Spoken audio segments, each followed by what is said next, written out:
Good morning. If you have your sign in as like an iPhone or like numbers, if you would go in and change it and put your name in, that's how I'm taking attendance by the sign-ins, the participants list. If you are on your computer, you can hover over the box where your name is and you'll see three dots. Click it and then you'll see rename and you can rename yourself. If you're on a phone, you'll have to hold down your like the picture box and then it'll pop up for you to rename yourself. And if you are not with your camera on, I know I got an email from someone about the camera, but if you're not with your camera on, you do have to turn it on.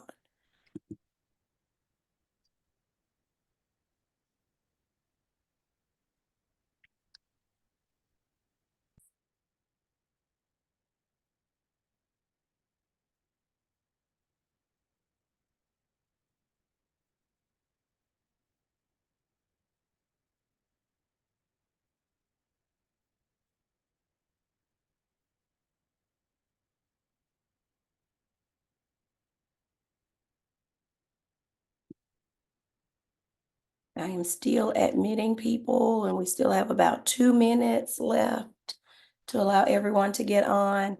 I'm hoping no one had any trouble accessing the Zoom link.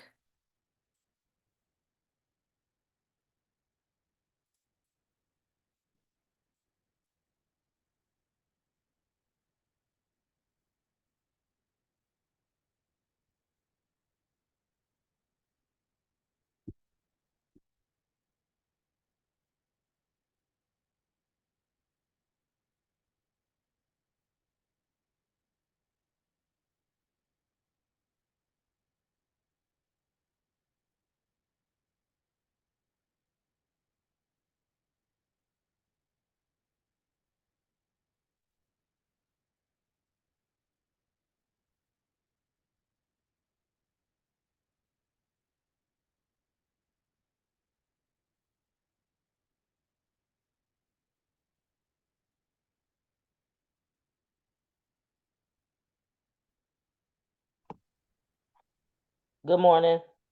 Good morning.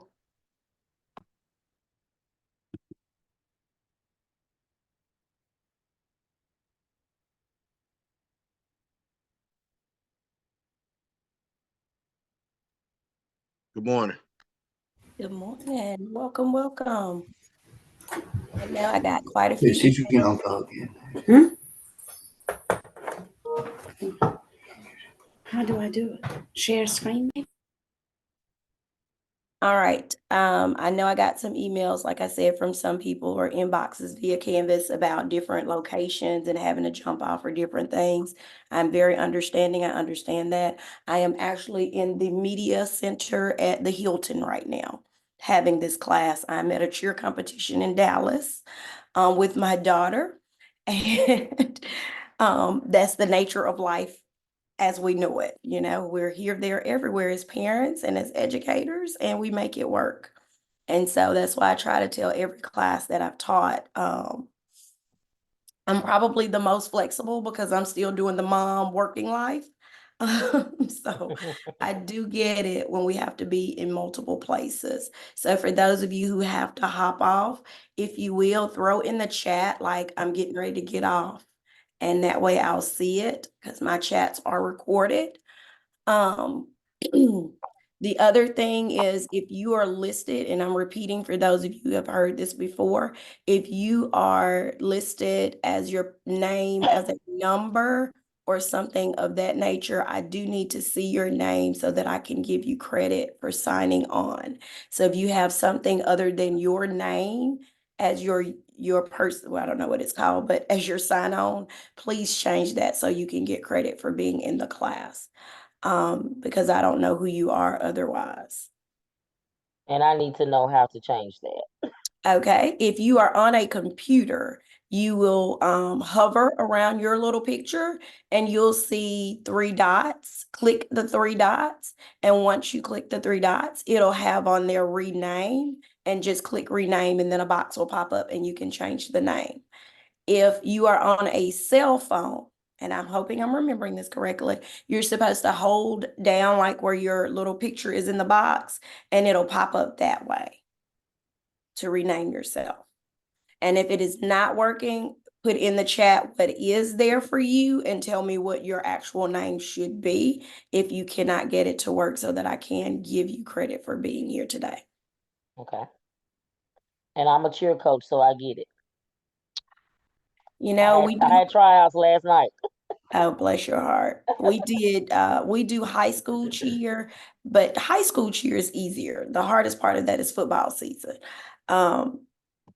The actual competition squad is where I spend most of my weekends traveling. So, but if she loves it, Dad and I just get in the car and we ride with her. Right. I love it. Let's see, I'm letting people in, and then I am going to go ahead and get us started. The first class is the one that has the most content. It's pretty much the lengthiest one of all. The third class it tends to be the shortest.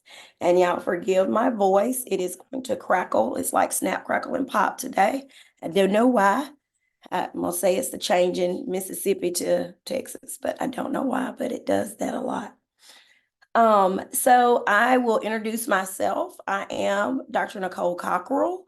I am adjunct professor for William Carey.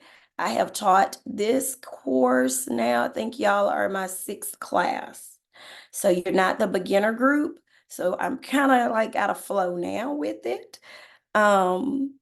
Let's see, I am a school principal. I am a principal in Madison County Schools. My school is 3rd, 4th, and 5th grade. I have about 600 kiddos across the 3 grade bands. This is actually my first year as a principal, head principal. Before that, I was the assistant principal in the same school for the past 6 years, and I served as a literacy specialist at the same school for 4 years prior to that.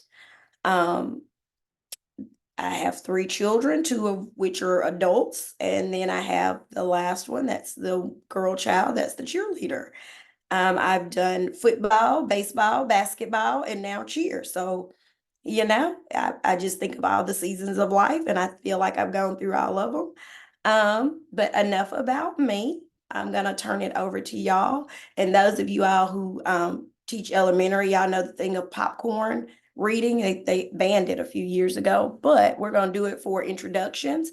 I will call the first person to introduce themselves, and then you will call off the next person. And it's sort of like a elevator speech. You do it as quickly as you can and pop it over to the next person, and then we'll get started. And if people are logging on, I will admit them to the class. If someone texts you and say, hey, I'm not admitted, please interrupt us to let me know. Maybe I've missed somebody, okay? All right, let's start off. My first person is Candace Maloney. Hey, I'm Candace. I am the academic coach interventionist at Northeast Lauderdale High School in Meridian. This is my 14th year as an educator, and it's my first role. In this job, usually I teach algebra, chemistry, and physics. I'll do popcorn, Renata.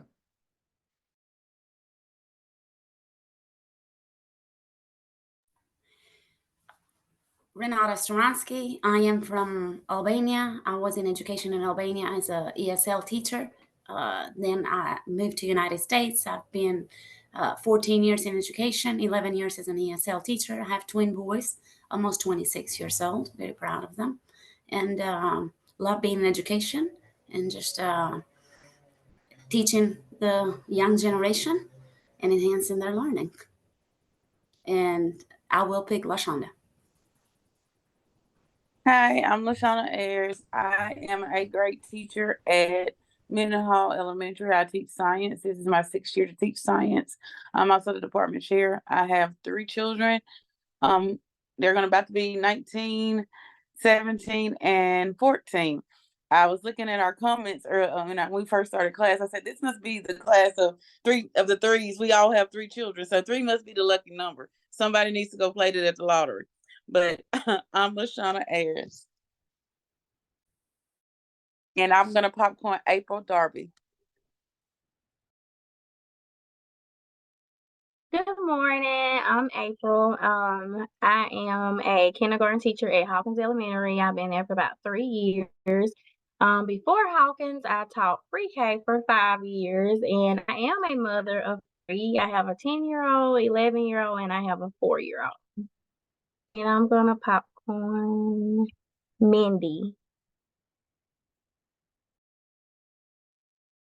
Good morning. I'm Mindy Agee. I teach 11th and 12th grade English language arts at Washington County High School in Chatham, Alabama. So I think I may be the only Alabama person in our group. I have 2 boys, 11 and 9. My husband is pastor. In addition to what I do with teaching English, I'm also our dual enrollment English instructor, our student government sponsor, work with 30 clubs. So just like the rest of you who are double teaming it all, we're kind of all in the same mix. And I'm going to call on Dottie.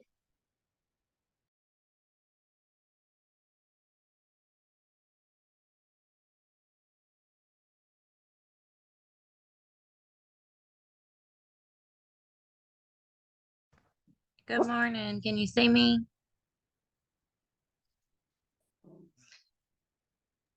Yes. Okay, sorry. I was just making sure.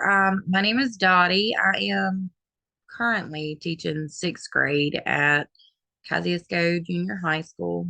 This is my 3rd year teaching there. Before that, I spent 5 years in pre-K, so I jumped straight from the babies to 6th grade, which was interesting. Junior high level is definitely not for the weak. I have 3 kids myself, 2 girls and a boy. They are almost 15, 13, and 10. So we never have a dull moment there. I am currently the sponsor for Beta and FBLA, so it's been pretty busy right now. But I'm going on this new journey, and it's nice to meet you all. And I am going to popcorn Zachary.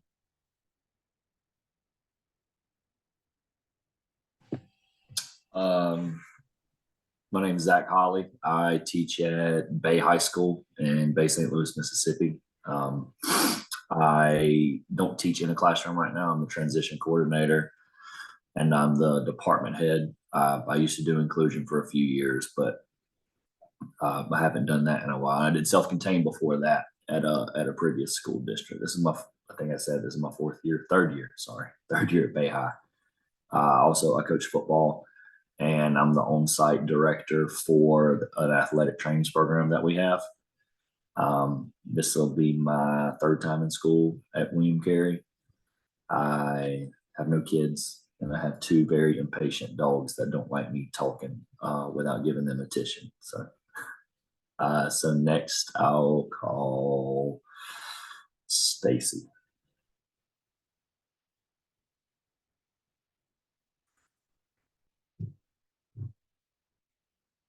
Good morning, everybody. I am Stacy Miller.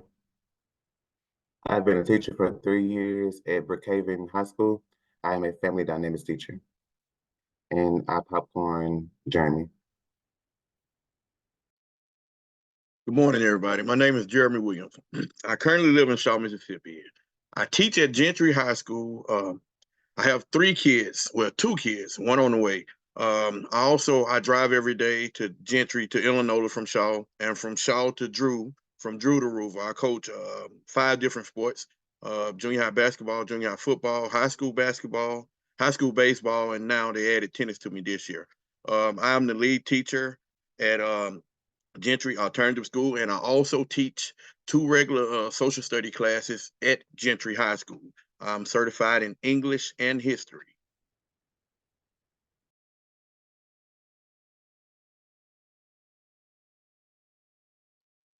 I choose Alex Harris.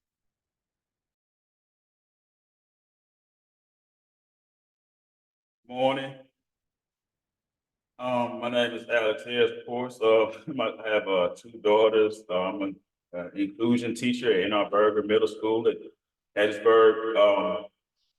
Taught elementary school. I like the middle school better, just like the conversations we have with the older kids. Other than that, I got a little puppy out there that's making a lot of noise, and my daughter and my wife and I, we've been married for 17 years. So I popcorn Timothy. Good morning. I'm Timothy Maloney, and I teach at Northeast Lauderdale High School. Also, my wife's part of this team, Candace Maloney, who was the first one introduced. I teach ninth grade biology, which is state tested. I also teach dual enrollment biology, and I also teach AP computer science. I've been at Northeast High School now for 10 years. I enjoy my job. I also am an assistant baseball coach. So right now it's my busy time of the year. Stay pretty busy. Me and my wife both have 3 kids that keep us on the go. I understand Dr. Cockrell's pain with having to travel all the time because we're going for travel soccer just about every other weekend. So it is a busy life. And I'll pick Mitchell Crawford. Hi, my name is Mitchell Crawford. I am the choir director at Jefferson Middle School and assistant choir director at Columbia High School in Columbia, Mississippi. I've been there for 5 years. I also am the musical director, and we just finished our big Broadway show. So this is my first weekend free in a while, but I'm excited to be here, and I will choose Stephanie. Good morning. My name is Stephanie Correa. I am the self-contained teacher at Pops Ferry Elementary. I have 3 boys, 21, 18, and 7. Been teaching for a while. This is my 6th year in the classroom. I was an ESL assistant prior, and I'm just excited to keep on learning more and eventually become an administrator one day. I choose Amanda. Good morning. I am Amanda. My last name on here says Elaine. I got married last November, well, a year and a half ago. My last name is actually Davis. I have been teaching for 6 years. I teach at an upper elementary where we have 4th grade, 5th grade, and 6th grade students. I've done 5th grade all 6 of my years. My first 2 years, I was double state tested. I did math and science. But now I am just a 5th grade math teacher and a 5th grade department chair. I am not a coach, but I can relate to the coach life. I'm married to a coach. He goes from football season to softball season. So it is also our busy time of the year too. I have popcorn, Jasmine Rice.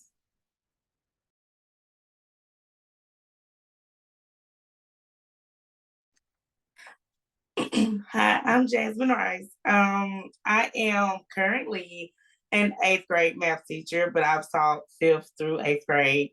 My first year, I was 5th English, so I've always taught tested area, kind of tired of it now. I've recently done, completed my master's in gifted, so I have now added on the gifted endorsement. And I am the 8th grade math chair. No children, but I do have a dog that is currently keeping up noise in the background because I'm not giving her.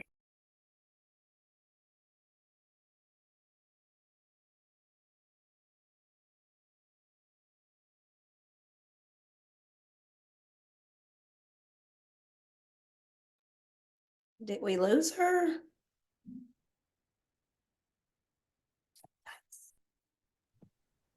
All right. I did not keep up with who's gone and who's not. Would anyone like to jump in there? I will. I haven't gone yet. Okay, thank you, Courtney. I'm trying to see everybody. Can everybody see me? Yes. Okay. Well, good morning, everybody. My name is Courtney Carson. It's Courtney Carson on here. It's Courtney Carson Pittman. I have 2 daughters. I currently am an inclusion teacher at East Marion High School in Columbia, Mississippi. I saw another Columbian on there. I've East Marion is my alma mater. I went to school there. It's a kindergarten through 12th grade school. And the fact that I get to walk the halls of the school that I attended every day is like super cool to me. But I'm in my 14th year. I taught some of everything. I got into exceptional ed or special education 7 years ago, and I think I finally found my niche. I'm a cheer coach.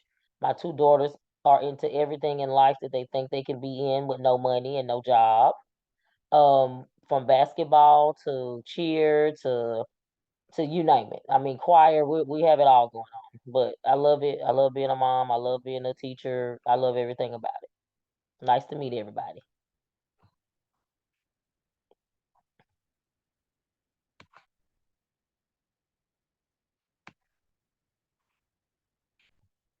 And I popcorn Tiffany Watts.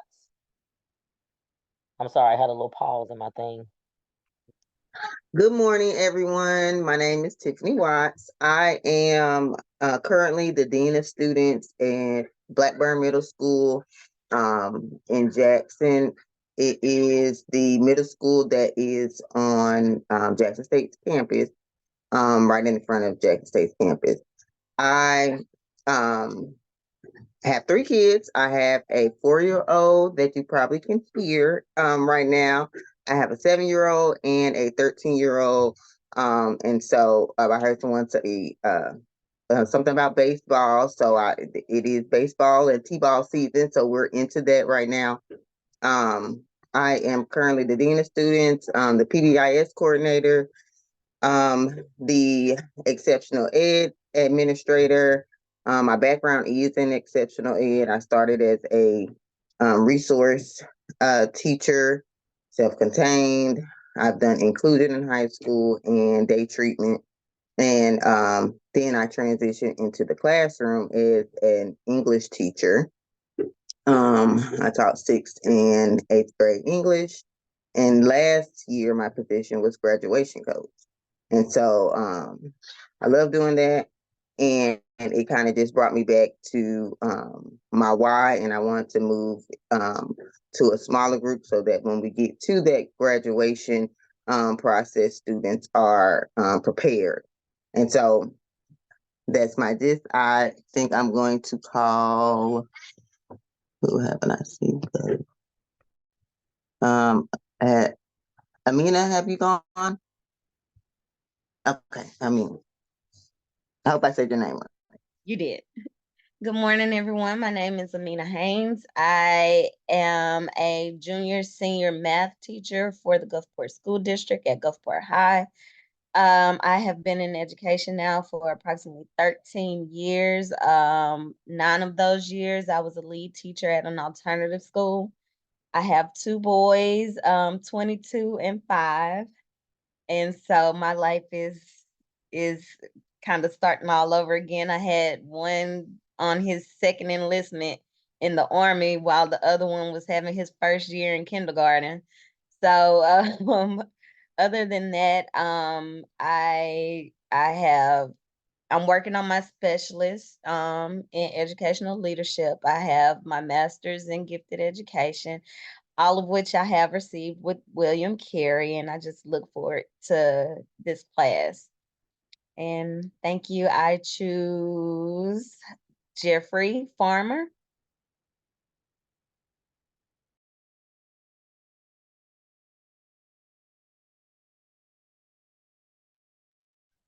Good morning. My name is Jeffrey Farmer. I am currently teaching 7th grade science at Norfolk Gulfport Elementary Middle School. Also, they found that I was certified to drive a bus, so now they got me driving the bus as well.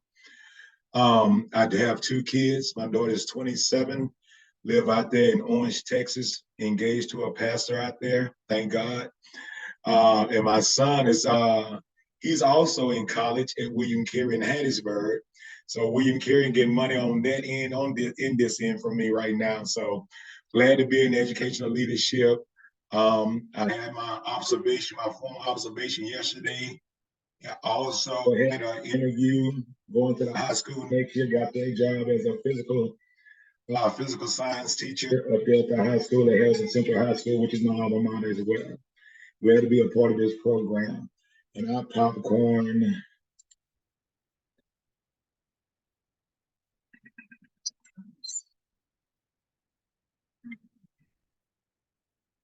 Stephanie, have you went?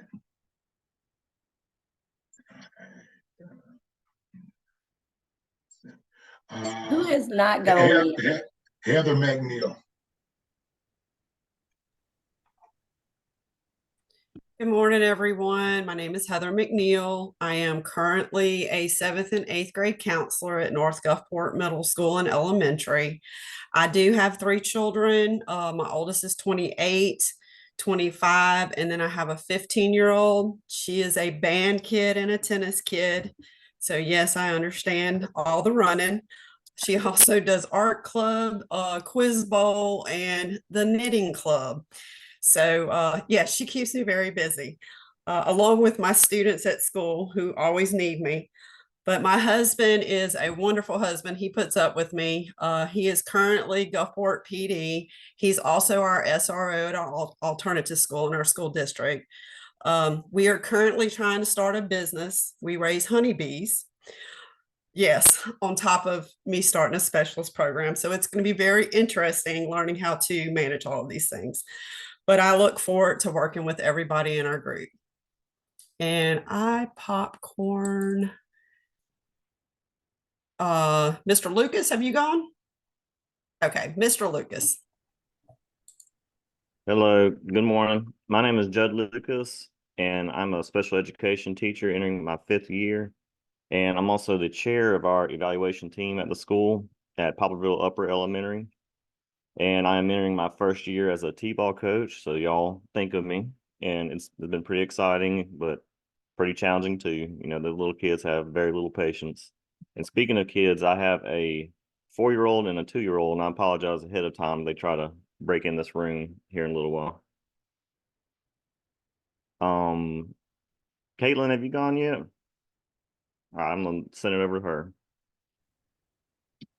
Hey, good morning. My name is Caitlin Dalrymple. I am a 4th grade reading teacher at Stone Elementary School.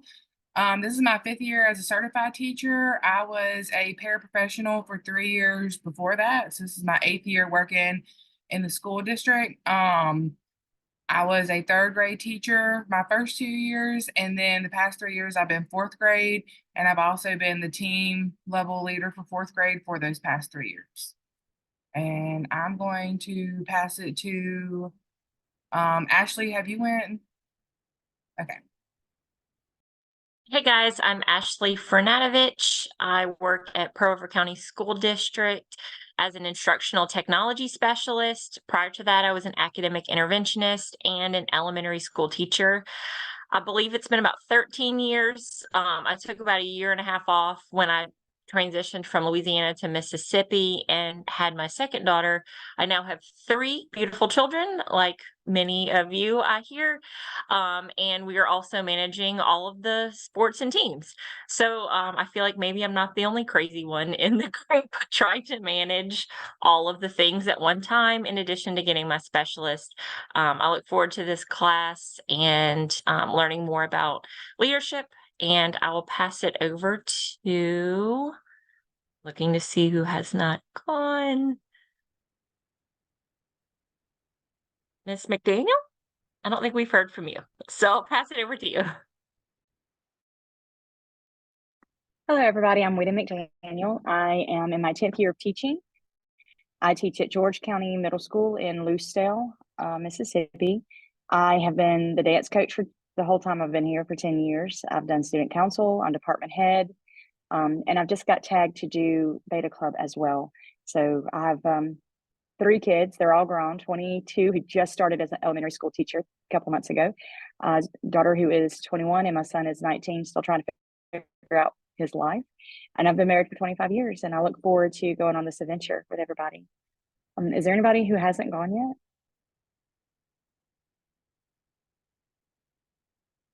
I haven't been yet. Okay, you go ahead. All right, I'll do it. Hey, my name is Zachary Culpepper. I teach at Northeast Jones High School. I teach U.S. history here. I also coach football as well as track and field. I have 2 little girls. One is about to be 5, and the other one's about to be 2. And I too teach at where I went to school at and graduated from. So it's fun being here. And I might be the last one, I think. All right. Well, I know it's good to put a face with your discussions. because I read through all of the discussions to get to know you, but then when we get on the first virtual, I get to see the people that go with the words. It's so fun for me. I'm a nerd. I know who I am in life, so it's little weird things like that that give me joy. We will have a good time in this class on our 3 virtuals. What I always ask is that people participate. Okay, it's virtual. It's the hardest thing ever to get through. And if any of you all worked through COVID and had to teach a virtual class with kids sleeping in the bed or with their cameras off and you had to repeat, turn your camera on, turn your camera on. I went through that. So I like the interaction of the virtual when the participants or the students are back and forth. So that's all I ask. I am going to do this class today a little differently just because I know some of you have to get off to get to other events. So I don't want us to miss our breakout room session where you get to meet the people in your groups so that y'all can talk about the data project. I normally start with a PowerPoint of domains 1 and 2, but I'm going to flip that to the end.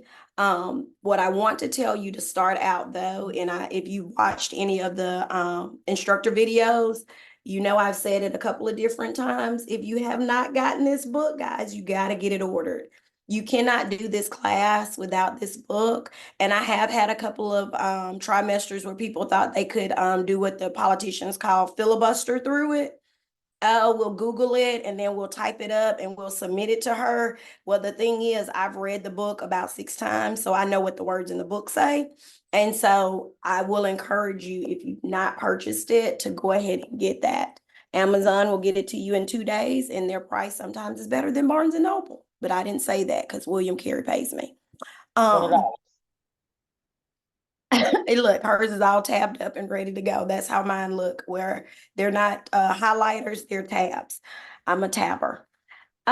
So with that being said, let me say a couple of things. If you are in the starter part of this program, and EDL 602 is generally the starter class, so when you start getting your mentor agreement forms pulled together and all of that, the one thing that helped me when I did not do my master's or specialist through William Carey.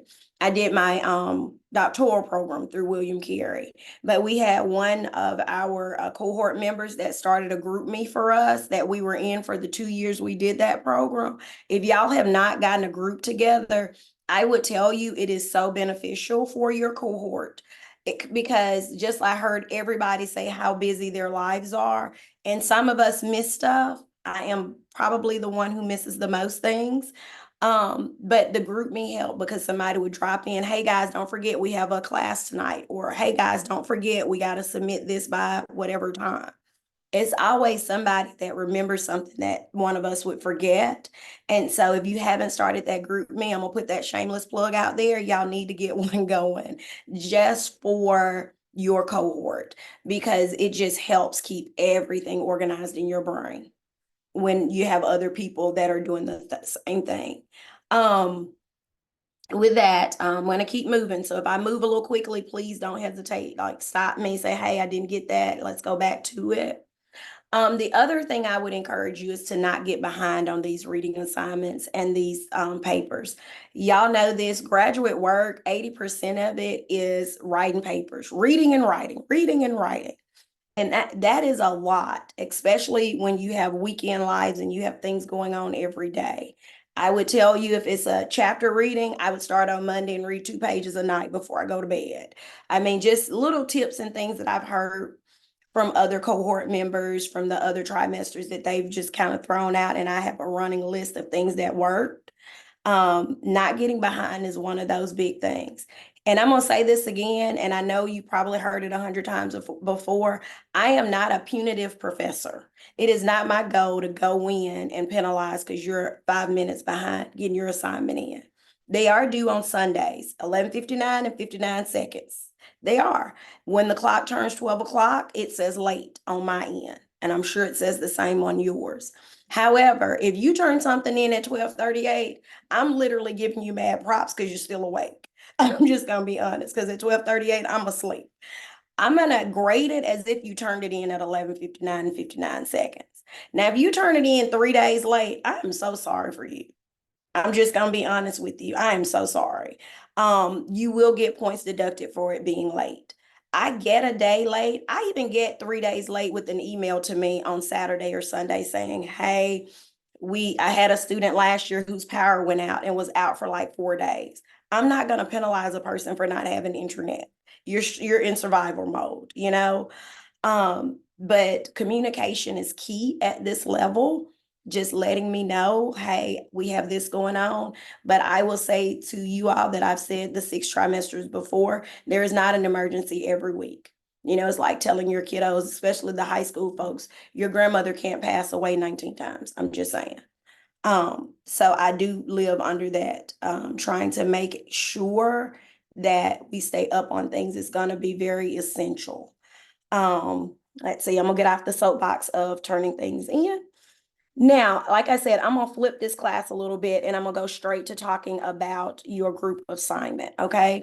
And I have gotten some, inboxes and emails about the group assignment. And let me start by saying, you're working in a group. Your data that you pull isn't gonna be the 4 people in the group pulling data. It's one group of data, one person's pulling it. Y'all get together and decide which group has the best data to pull. If you are a music instructor, you don't have the kind of data that we're going to need, right?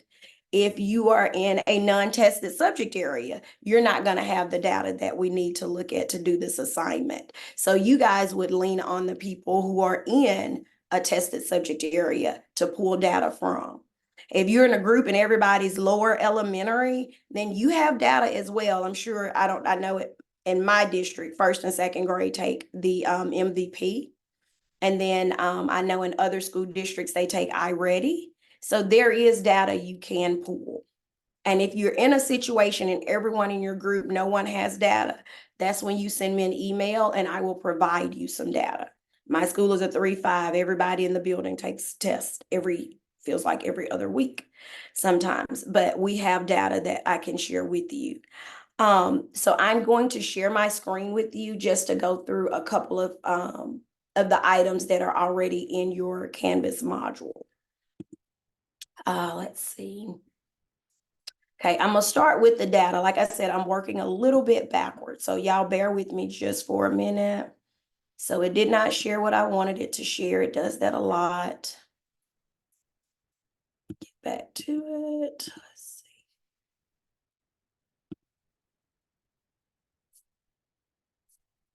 My data is up.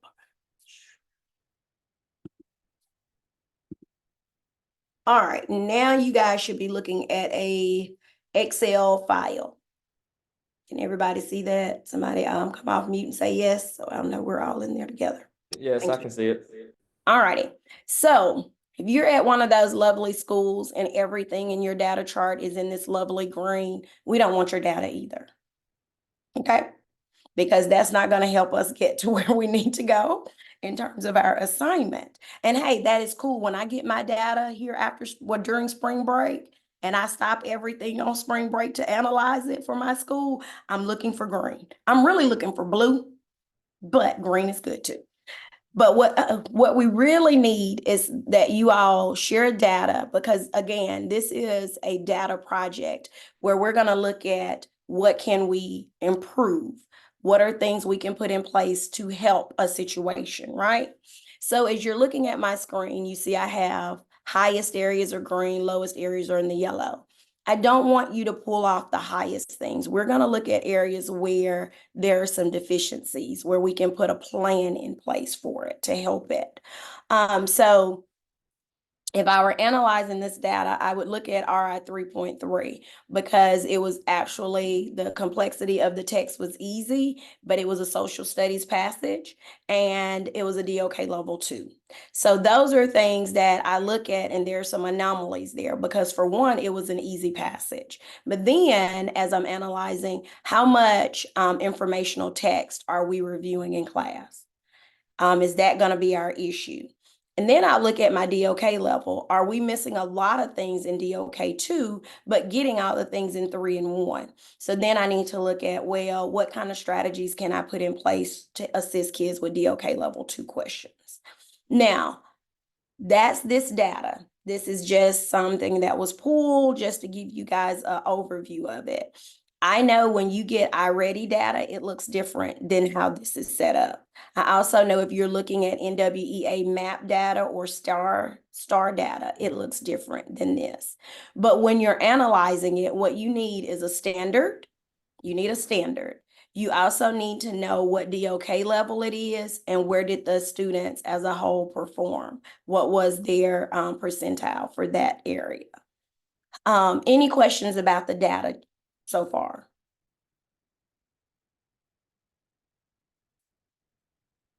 Okay, I'm going to stop sharing this and we'll come back to it. Well, no, we won't. And then I want to bring your attention now. We're going to look at the actual template that you will put the data on.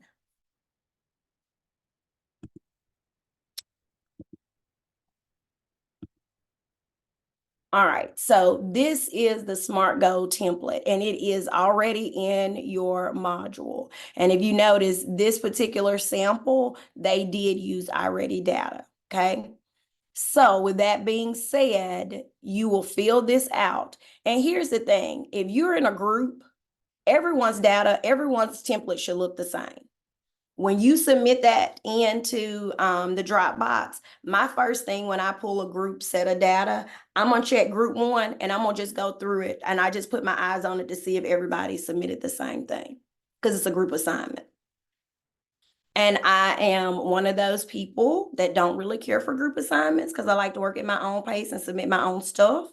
But in college, just like when we're in the classroom, when we pair our kids up, sometimes we have to pair up. If there's a person in your group, and I have had this before, that just refused to work with the group, I'm gonna need an email from somebody saying this person will not work with us. And then I will reach out to that particular person directly. So just keep that in mind as you're working. But this document has a lot of stuff listed. You're gonna delete all of these things and clean it up. Your first assignment for this is basically filling this box out. That's your first assignment as a group. Determining what data you're using, telling me what grade level it is and what subject area it is. And then just listing the 2 weakest areas that are in that data. That's it for the first assignment. That's what you're focusing on. Meeting as a group, deciding who has the data that you guys can use, and determining what are your 2 areas of weakness. Then you'll start completing the rest of it as you go along, and you'll do it in 3 different assignments. So it'll be 3 different drop boxes. So with that being said, I don't want to get too far ahead. I'm going to put you guys in, give me a second, I'm going to let you all break out into breakout rooms, and I've already assigned you to the different groups. In this breakout room, only thing you guys are going to do is discuss what kind of data you're going to use, who has good data, who doesn't, and exchange contact information. So I'm not going to give you a long time to work with your people. I'll put you in there for about 5-6 minutes, and then I will call you back into the big group. And again, you're just sharing information. I do have a comment to the master's group. That would be Caitlin, and I'm going to mispronounce your name. Please forgive me. Uda, did I say that? Stacy, Amanda, and 2 Amandas. No, just Amanda 1. You have another classmate that's in your group, Logan. I have him as not present in this call today, and I didn't get any communication as to why he's not in. But Amanda, you and Logan are actually paired together. I put you in the big group with the others just in case he's dropped this course and I haven't been notified yet. It takes the registrar's office a couple of weeks to get that in. So I didn't want you to, at the end up in a group, not being in a group with someone else. So I'm gonna let you work with that group. I don't know if you guys are watching the chat, but someone did start, Candace started a group me for you guys to join. Okay, I am getting ready to open all the rooms and you guys will start being asked to join a room.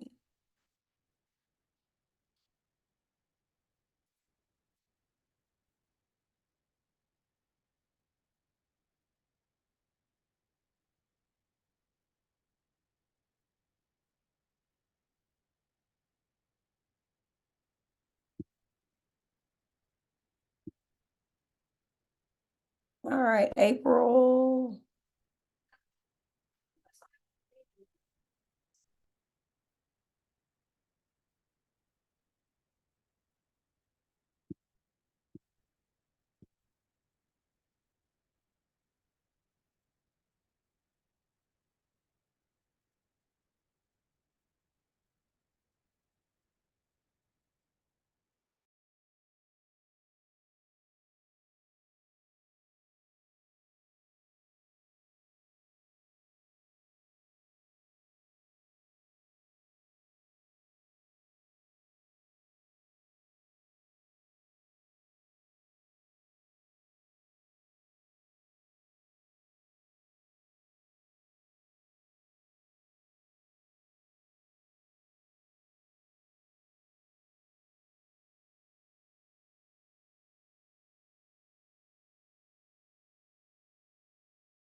Are you muted, doctor?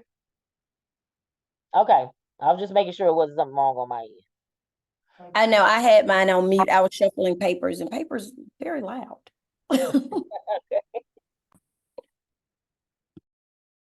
And I wanted to apologize to you, Mr. Carp, because I was all over the place this week while I was inboxing you. My mind was gone. I just wanted to make sure I was answering your questions correctly. And it was like, wait, I didn't get it. So no, anytime you have questions, just send them. And if it's a crazy day at the Muse, I will not respond until I'm at home because it's just that way sometimes. I think this week I didn't open my computer until 4 o'clock every day. It's been testing and all the things. Yeah, when you said you was a principal, everything else fell in line. Yeah. Yeah, just like they got me, I got to go to the state. We got to be there earlier for this basketball association thing. Oh my God, I do too much. Well, our girls are there today, fighting for the championship today. So If you there, I might see you then. I'll be sitting No, I down towards won't. the bottom. I won't be there. I'm here in Texas with the girl child who's missing the game, who's a little upset that she doesn't get to cheer her team on. So let's see. Now, this part of the instruction, as I said, we're flipping class. I'm going to present this PowerPoint to you guys on the domains, and I'm going to go through it rather quickly. If you have questions, please stop me and say, hey, I have questions about that. If you have feedback that you want to give on it, you can. I will touch on some of the things for your data project as I'm going through the PowerPoint. This is the lesson part of your class. This is the part about William Carey that I do appreciate, is that there's always a teaching component within the virtual classes. So you all should be seeing my screen, Roles of the Principal, EDL 602. Let's see here. Just so that you all understand, this class is supposed to give you just an overview of what it's like to be an administrator.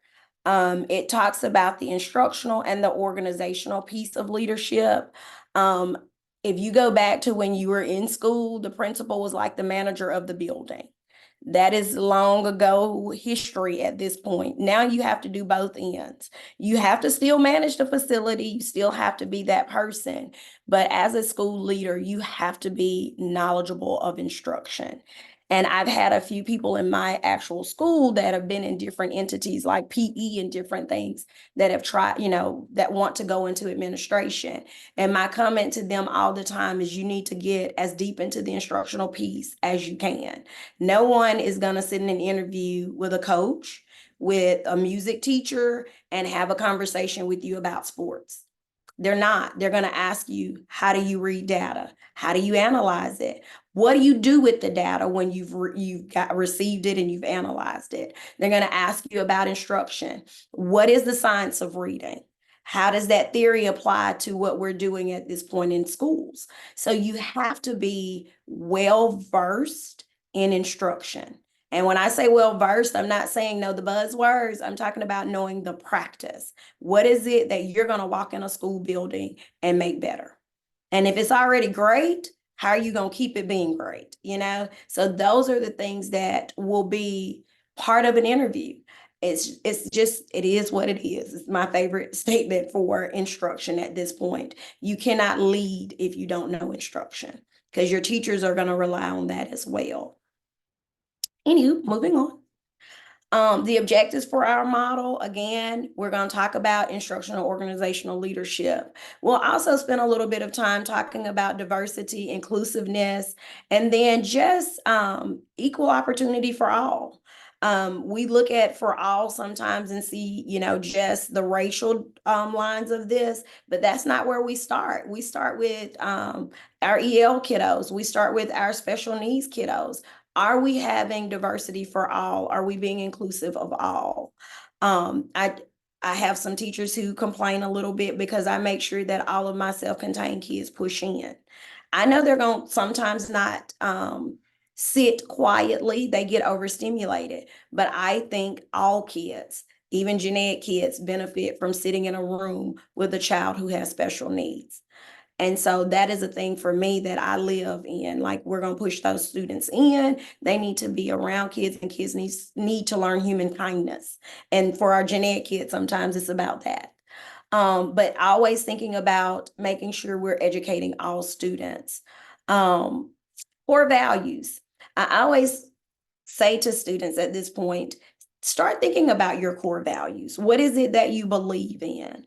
What is it that drives your instruction every day? And if you ask my staff, they always tell people, Dr. Cocker wants kids to feel safe and loved.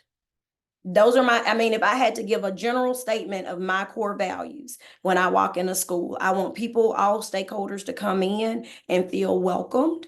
And my superintendent says practice radical hospitality. And I tell my front desk staff that our school is a suburban school. So in your mind, you think about very affluent parents, and that is who we service. But on the flip side of that, we are in the hub of Nissan. So a lot of our parents now are parents who work a lot because they work for Nissan, and they're not very affluent. Their kid, they may not have gone to college. And so we have to understand those parents as well, and making them feel comfortable when they walk in our schools. And I have a lot of conversations around that. So I always tell students at this point, as you're entering into this process of wanting to be an administrator, start deep diving and figure out, what is your core values? What is it that you want people to feel when they walk in your school? What do you want your staff to feel like when you're there? What do you want your students to feel like? And that goes to the caring and collaborative culture. How do you collaborate with all stakeholders?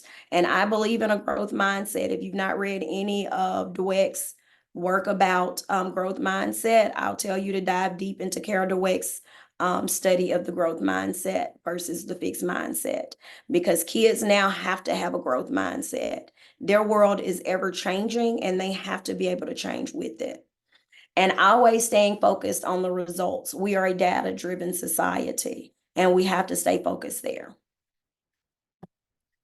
All right, by now you know what these 6 domains are, and we will talk about them or read about them until we're blue in the face, because that's the whole premise of this class, is that you walk away with a full understanding of how these 6 things interact with one another, and how one may be important today, but number 4 may be important tomorrow in your building. But they all interwork together to make sure that you're leading in the way that will implement change or sustain the change in your building. They're all based on evidence. So they're not things that just have been thrown out there. They're things that have been proven to be effective. And I'm gonna say again, I'm not gonna read these for you guys, just going through them quickly. I'll pause here on the screen so you guys can see them. By now, you know the elements, especially in domain 1, a data-driven focus on school improvement. Everything we do is focused on school improvement. I like to say we're not teaching to a test. But without data, we don't know if we're moving in the right direction. And I know that is the thing that is debated most, is how many assessments do we have to give children? Do we need all these assessments?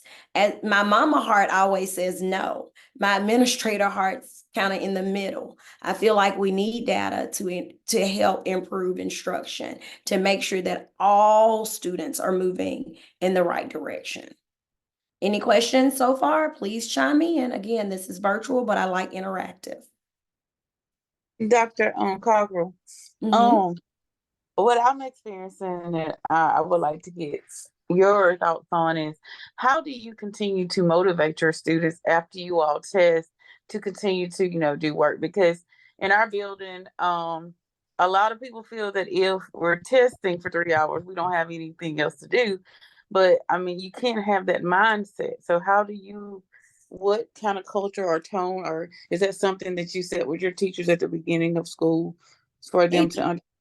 It is a tone, but at the same time, before a test, we took ELA last Tuesday. I make an all call over the intercom. I used to go door to door, class to class, but my STC said it takes too much time. I need to do it in one setting.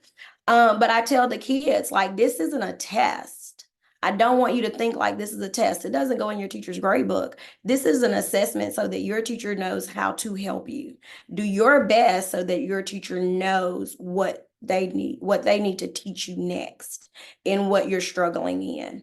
Because I don't want kids to get fixated on, I gotta make 100. I gotta do this. It's not graded. And I've said that. And then in our PLCs, after each assessment, my teachers write down the names of kids who are apathetic. And in 5th grade, for us, that's our last grade. They get very apathetic at this point because they're already feeling middle school. I'm a 6th grader. And so we take those names, my specials teacher, like music, PE, they take these names and they divvy them up and we buddy up. And we go alongside these kids all year and have conversations like, I mean, what's the problem? What do you need to do?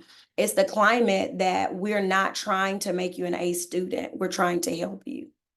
And so, and in conferences with parents, that's still the same vein that we have those conferences, because we have parents that want their children to make all A's.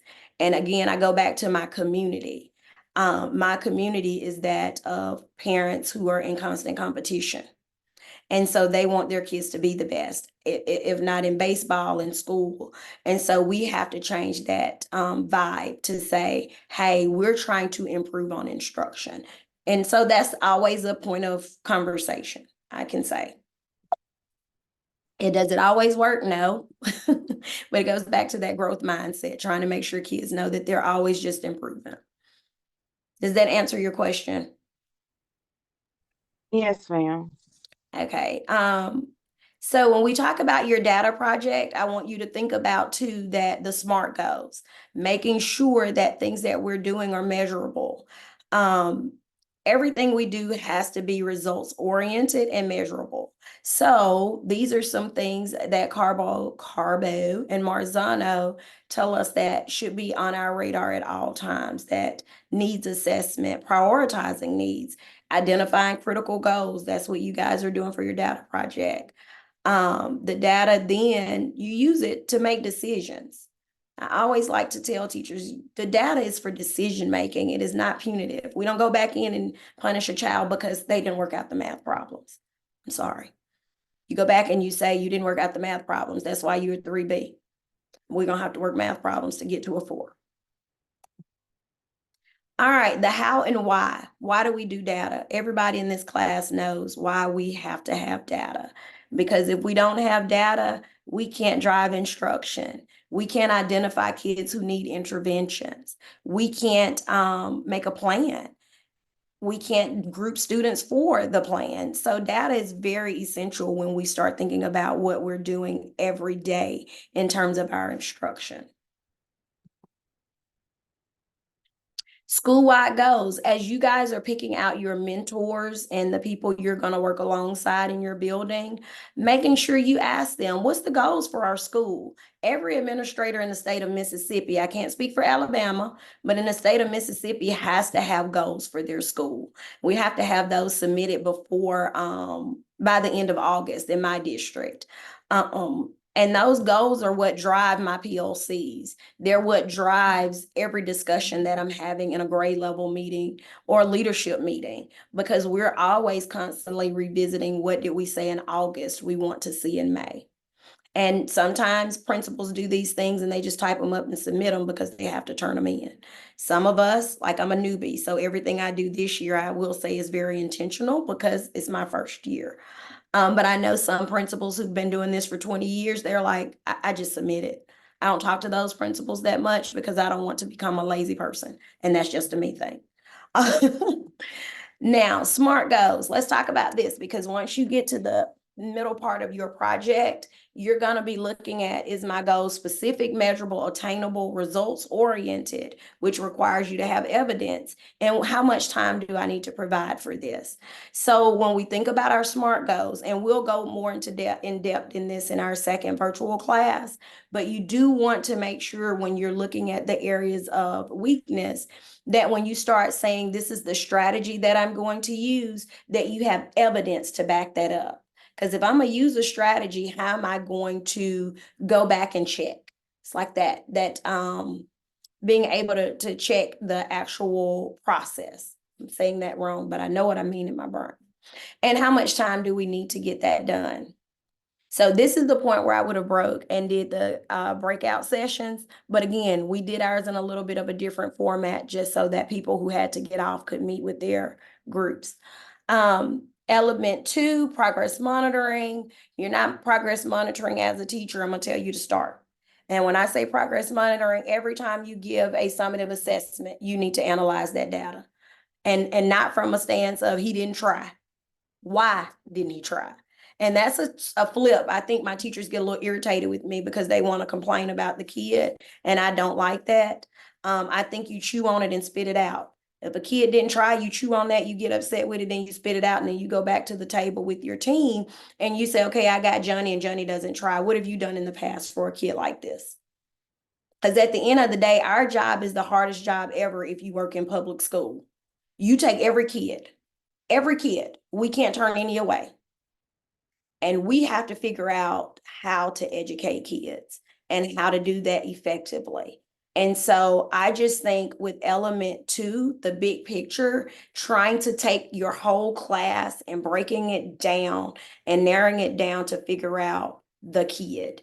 And that's why I started the school year saying building relationships is essential. If you know a kid, you know the struggle. You know that he came to school today and his mom fussed at him. And so, no, he's not going to do a great job today. That's building relationships. And that's going to be hard for some people. I'll leave that right there because it's hard for me with some kids. But as the leader in your building, you are the first person who gets that data. You're the first person who's going to organize it, analyze it, interpret it, and figure out what's the plans moving forward. And then your plan has to go out to your teachers. And many of you sat in data meetings and heard your leader tell you what you need to do with that data. I'm a different person. I take the data back and I ask my teachers, what are we going to do with this data? Because I can't lead your classroom. I can support it. So let's look at the different levels of data analysis. And this pertains, again, goes back to your data project. When you're looking at the data, the first thing you're doing is identifying what data to use, what data is going to be most effective. And then you're going to look at where are the red flags, where are those shortcomings, where are our weaknesses. Then you're going to start looking at specific content. Is there additional instructional time that needs to be provided? Are the question stems just not accurate? Or is it confusing terminology in the questions? Looking at your kids, are there an intervention process that we need to be in? And I love the MTSS process. Do we need to start putting kids in tier 2, tier 3? Now I'm going to spend a few seconds here on level 3, your root causes. This class isn't going to do that because we're a couple of years now removed from COVID. But my first group, maybe that was the second trimester group, that when it got down to the root causes in their write-up, everybody put COVID. COVID is not a root cause. COVID happened. The root cause after COVID is kids' absenteeism. It's gaps in the learning because they missed 4th grade, so they don't know how to do the box method of math. So if they took a test, they can't do that. So when we start looking at root cause, is it, a tardy issue? If you're a high school teacher and that kid checks out after the 2nd class and you're their 4th class, they've not sat in your class. So that's going to be your root cause. When we start drilling down root cause, we really have to spend time wondering. And I say wondering, but analyzing, trying to figure out why is it across the board? If you serve 3 classes, why is it across the board? Informational text is something they're not getting. Should we expose them to more informational text? Last year, they spent too much time in literature. So that's what we're looking at when we start talking about root causes.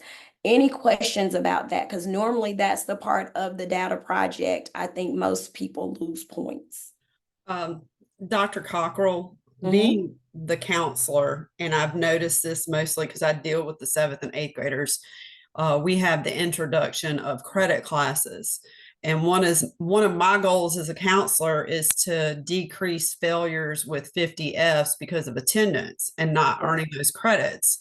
So there's a lot of challenges that I have to face First of all, my 7th graders coming in that are supposed to be getting that Cyber One Foundation credit, they're so used to elementary, the check-ins and check-outs, and oh, as long as I'm there for for this amount of time, I'm counted present.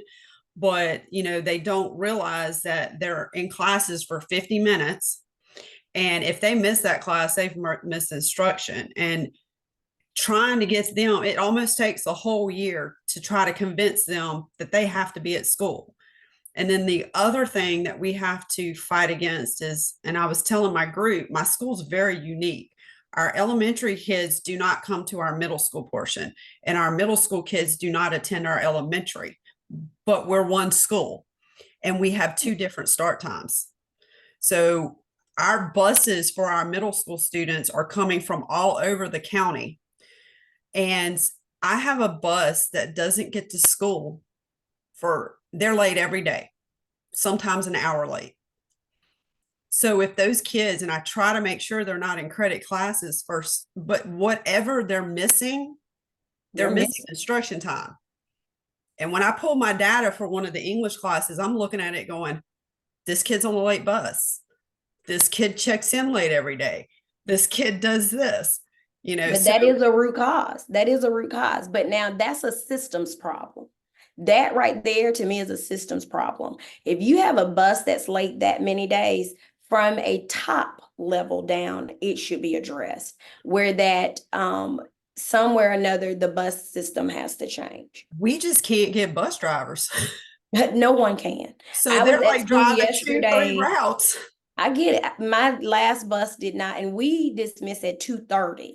The bus got there 3:38 yesterday. Bus drivers are quitting. And I will say this, parents are so over the top right now that they are the root cause to why bus drivers are quitting. That's the other thing that we're facing is the parents are not supporting. They're not supporting systems that we've put in place. Right. But that's going to be a root cause, but it's also a systemic problem that as your administrator should be really banging on some superintendent's doors saying we need some help. Yeah. Ooh.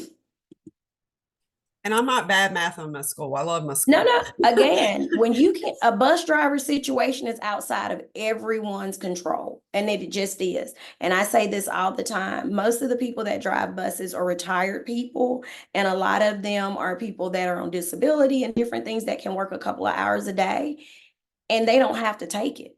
And once they're fed up, they quit. They quit on the spot.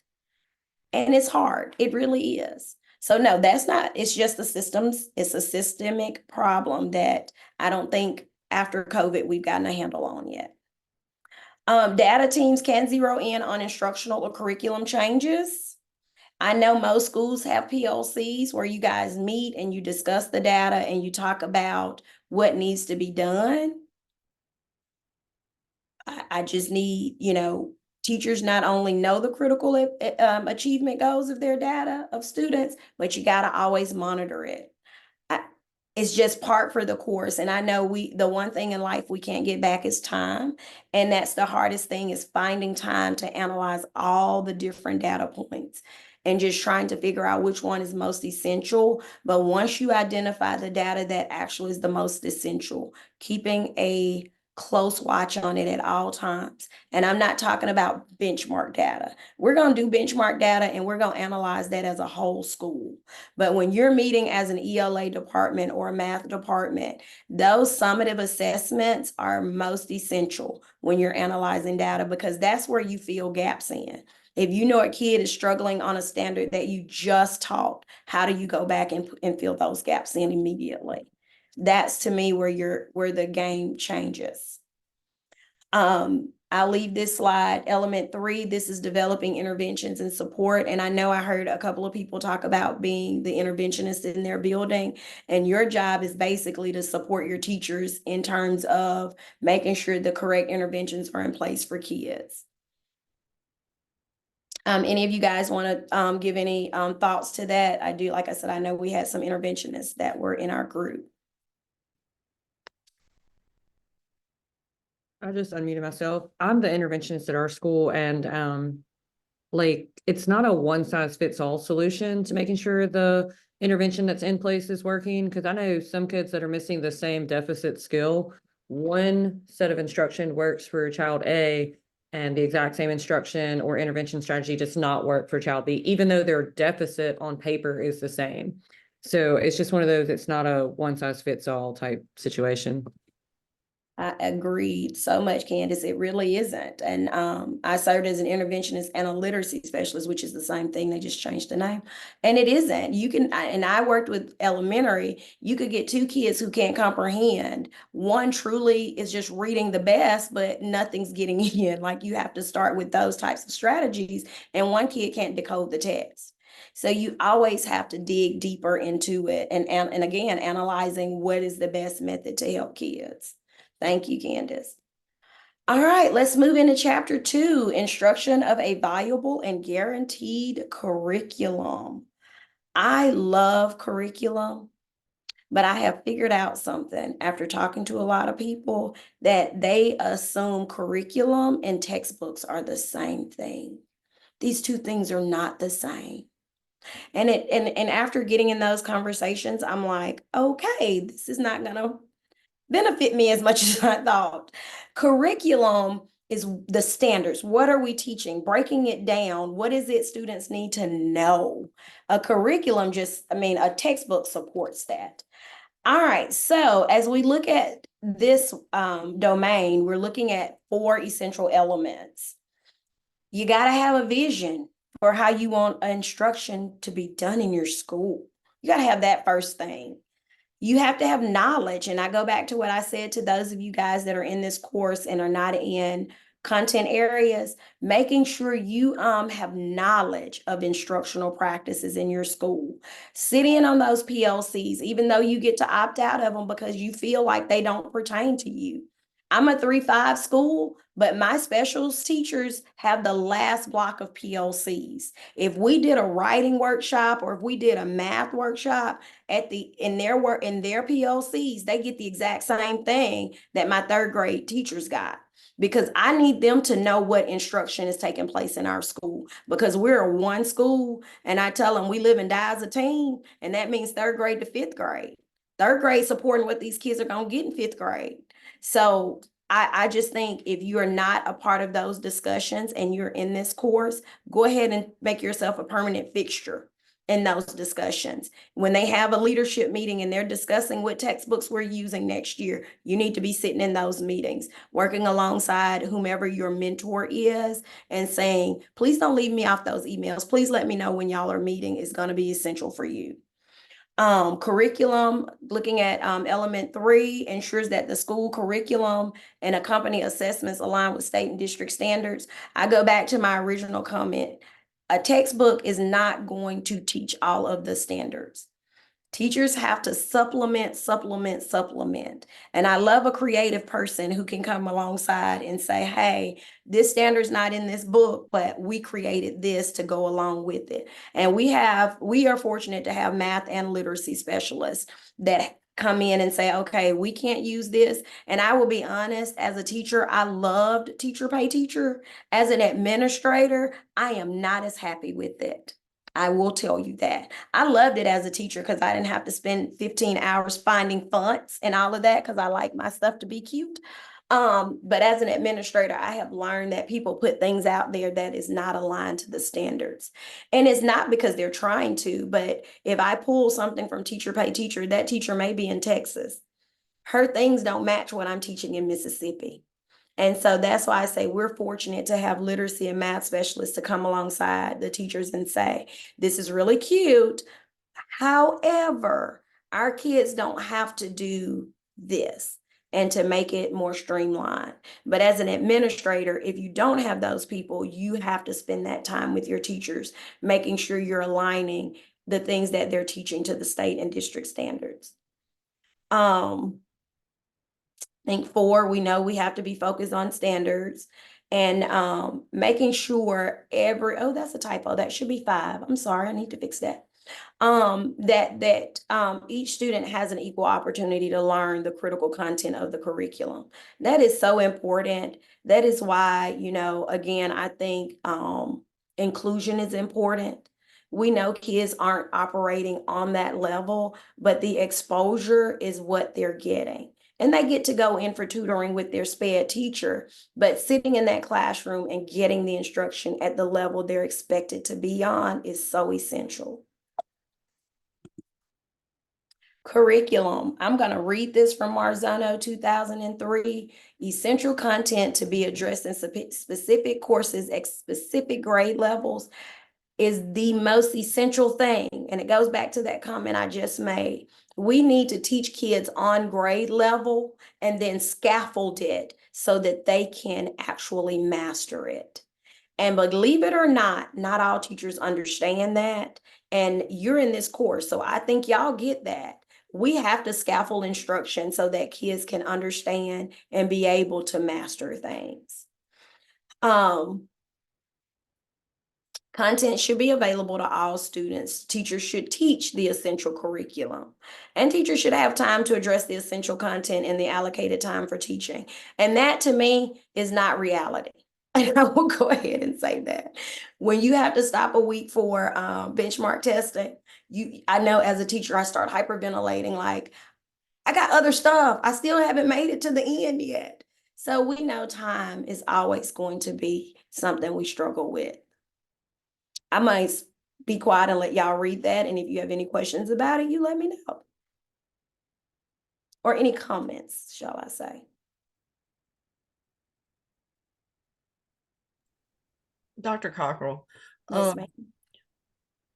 So with some of the school districts going to a modified school year and using that extra time to implement different interventions for the students that need it, do you find that that is very helpful? You want my real opinion? Yeah. No. Okay. And I'm gonna tell you why. I'll second that. No. And I must concur. Well, I agree with you. I just wanted to see what you felt like. My district has not gone to a modified calendar. And we spent some time in our principals retreat last summer. Originally, I was like, yeah, let's do a modified calendar. I work all year anyway. It doesn't affect me, you know? But as we sat and had conversations around it, and I'm very open to listening to things, we had a new administrator who came from a modified calendar. And when you look at it from a stance of schools that are doing it, if I have a high schooler who needs to be in that week of intervention, but that parent has a lower elementary kid and there's no childcare, is your high school student going? No. And if I have a kid who really needs to be there, but his parents planned a vacation, is he coming? No. And if I have special education students who take about the first 2 months to get to know their teacher and their inclusion teacher, and it takes that long for them to build trust in order to actually receive the education, am I going to reach that kid in 5 days? Then start thinking about the teachers that want to teach versus the ones that don't want to teach. It's the ones who actually need the extra money. Are they really there for teaching and learning? So that's my personal viewpoint on that. So I don't think it actually benefits all. I think the premise, the idea is great. Right. But I don't think a school district has pulled it off in a manner that actually hits at the heart of why we're doing it. I agree. My district is year round. And they're having trouble getting teachers to sign up for the intercession. Could I use the extra money? I could, but I'm like, I need a break. That right there. You know, that's what I would face. My teachers wouldn't want to teach it because they're tired. We did summer school at, with COVID, and we had all that ESSER money or whatever, and we did summer school. And I was begging teachers, hey, it's 2 weeks. Can you just please, where they were splitting 1 week with another teacher. Like, I'll do it if she'll do the other. People are tired. Yeah, go ahead. I'm sorry. And that's pretty much what I was going to say. I actually worked the intercession at my school. I signed up for it one time, and I was so exhausted. I don't feel like I did anything because Right. I needed the break and I didn't take the break. I decided to work in the session. Then I had students that really needed to come did not come. And you can't mandate that they come. Right. And that's the hard part for us, is that if you could mandate kids come, then it would work a little bit better. But if you can't mandate them to make it there every day, it doesn't benefit. That's just my take. And I'm happy that my school board has not gone to that. I'm praying that they never do. Same comment that was brought out earlier. Teacher must develop new standards aligned instructional units and lessons and identify new resources that they may not have used in the past. The whole notion of we teach from our file cabinet or from the bucket, y'all know that's dead and gone. Like every year you get a different group of children. And I don't know about y'all's school, but ours are changing and it's not always for the better. It's like it's like trying to herd cats all day and keeping them motivated and keeping their attention to what is important. And so you do have to be more innovative and figuring out better ways to do things and keeping them on task. But that last statement, as administrators, the school leader's pivotal role is to ensure alignment of planning and teaching to adopted standards. Teachers need time to plan. I always hear, like when I go to conferences and they always compare us to Singapore, Finland, and all these places. I really wish the United States would look at their teaching model. Teachers spend more time planning and less time teaching in those different countries. The more planning teachers get to do, the better prepared they are to provide an effective instruction to students. I just think that is essential. Dr. Carver, one thing that I'm having trouble with this year, I feel like a first year teacher again, because in my current school district, we're using the points system. I mean, we have kindergarten through K-12 is on points. And one of the things that I'm constantly getting in trouble for is grades. Well, I teach 8th grade, so we're using the point system and we're using Canvas. So I had a meeting with my science coach and I told her, I said, if we're gonna do this in fidelity, we should have already you all should have had what we were going to grade, and because you can't, use this system in fidelity if we don't have it already put in place.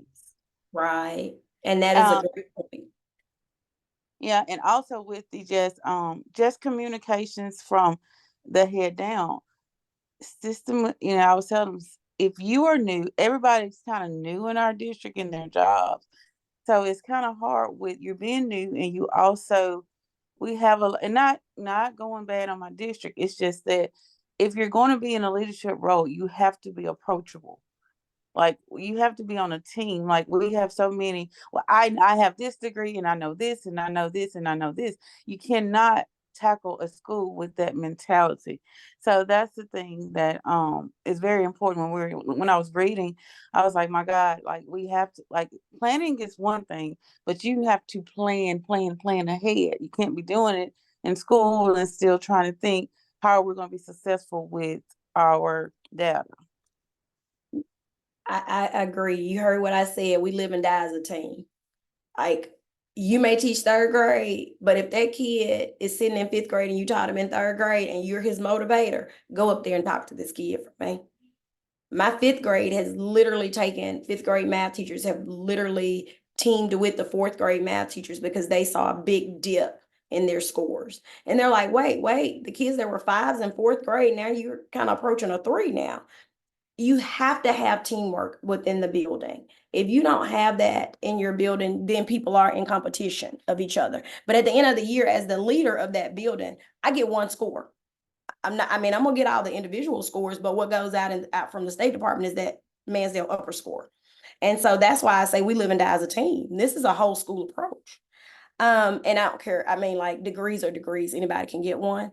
As long as you have time and you spend the time doing the work. I don't think that makes you better or any less than someone else. I think work ethic makes you better or less than someone else. And y'all are gonna learn that when you watch the Ron Clark video. And then you're gonna be like, wow, you're gonna start identifying teachers in your building. But at the same time, are you working with her as your mentor? You're on mute.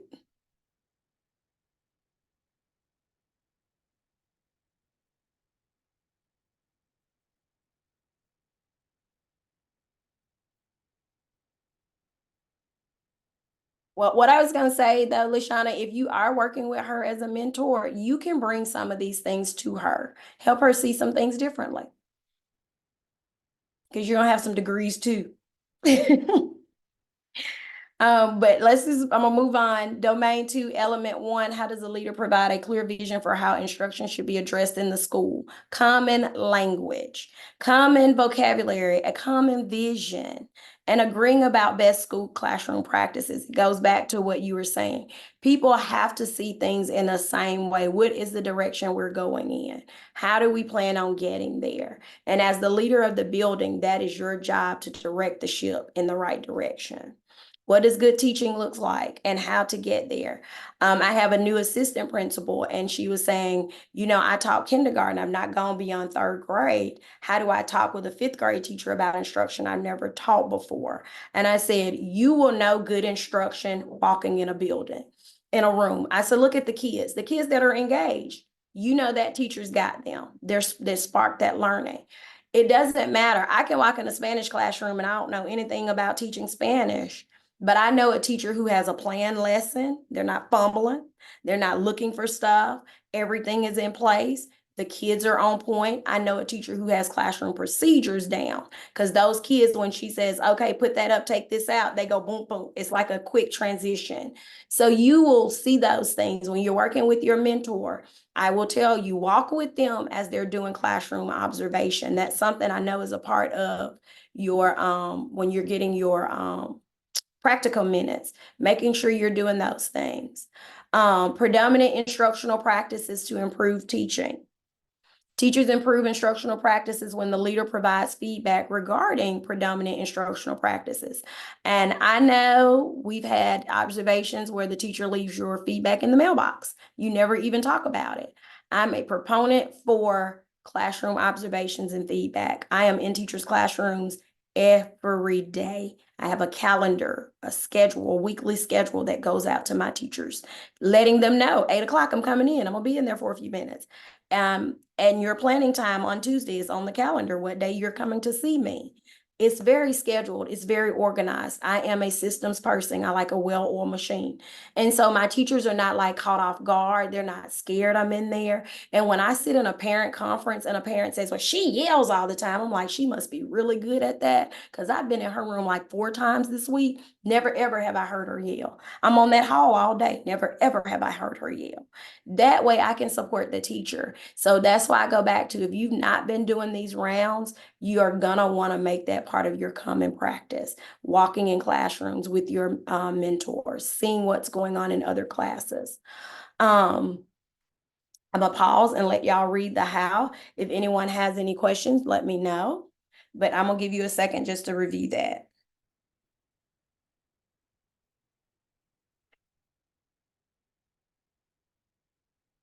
I did have a question.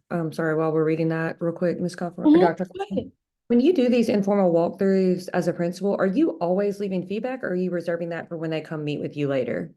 So what I leave when I walk out is a sticky note. I don't know if y'all know anything about Dr. Rutherford's work. I can't remember his first name right now. My brain took a break.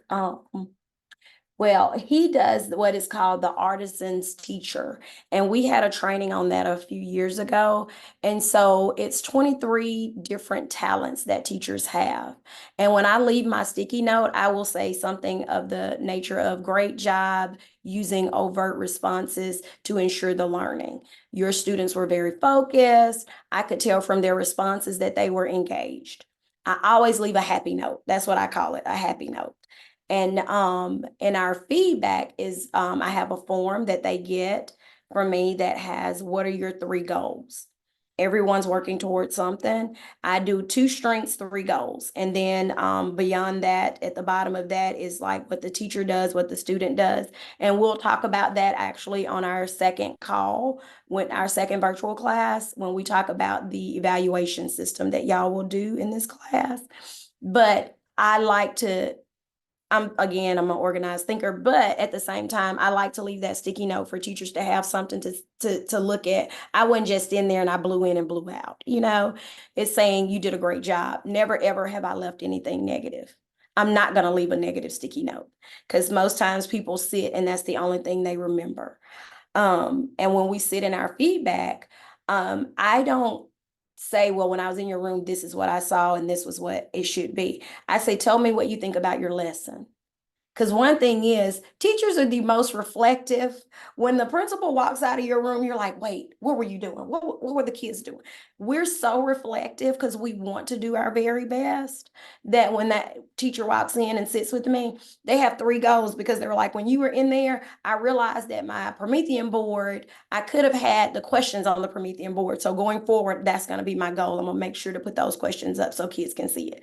Like, it's such a welcoming environment. I don't want my office to ever be an office where when you walk in, it's pressure. It's supposed to be, I'm your biggest advocate, just like as a parent, I'm my kid's biggest advocate. I think like that as an administrator. If a parent is hounding a teacher, and they'll send me the remind text, do not respond. I got this. I'm the advocate. I don't want it, does that make sense? So that's just how I think. Yes. I didn't hear that. I'm sorry. Say again. Our principal called them positive Post-its. He would leave them by. Yeah. I love And I those. and I want to just jump in on that. My principal does Post-its when she'll leave a note like that sometimes. And I will never forget years ago, because I've been at this school for 7 years. And a couple of years ago, I was going through a really rough time in my life. And she came in to observe me one day. And the sticky note that she left me, like, literally changed my world. And I never got rid of it. I literally still have it. Like, when the sticky wore off, I taped it so that it was like a constant reminder, that I'm doing something. I'm doing well. Because it was a rough time. So sticky notes mean a lot. Well, when I don't leave a sticky note, teachers come and find me. Did I do something wrong? What happened? I'm like, oh no, I still have it on my clipboard. Here you go. I'm so sorry. I want to say also, for example, when we've been reading the text, it did talk, for example, with school leaders, the teachers will reflect better if they're asked, like, what did you do in your classroom? What do you think went right with this particular assignment or with this particular teaching? And teachers will self-reflect, because I mean, we are supposed to be reflective practitioners. Right. And so, but I love the sticky notes, and we do that in our classrooms. I do that with my students as well. I call those proximity sticky notes. So you go in, you observe, you just leave a sticky note there, close proximity, you don't say anything, and then it's a great feedback. And actually, I'm really blessed to have a great administrator and a boss, and she practices the same thing. She came in my classroom, she observed, she gave me the constructive feedback via email, but she left that sticky note, and I had time to reflect. But as educators, I think we respond better, because a lot of educators now, we are so busy, we're so overwhelmed. We're teaching, we're testing, we're wearing many hats. And so when we feel like, hey, our school leaders are there not to, I got you, and they have our back, we want to do even better. Not that we're not doing well, but it's like we want to do even a greater job. So, and that's so true. And I would say every day, there's no hard worker like a teacher hard worker. And that's why in May, when we go home, we're teacher tired. We can't help but be tired in May. And that's why, again, I say working intersessions and working summer school. If you have the energy to do it, do it. But if you don't, take the break. Take the break. I have not taken a vacation in the last maybe 3, 4 years, I've already put my week in. I am tired. Take a break. I want a break.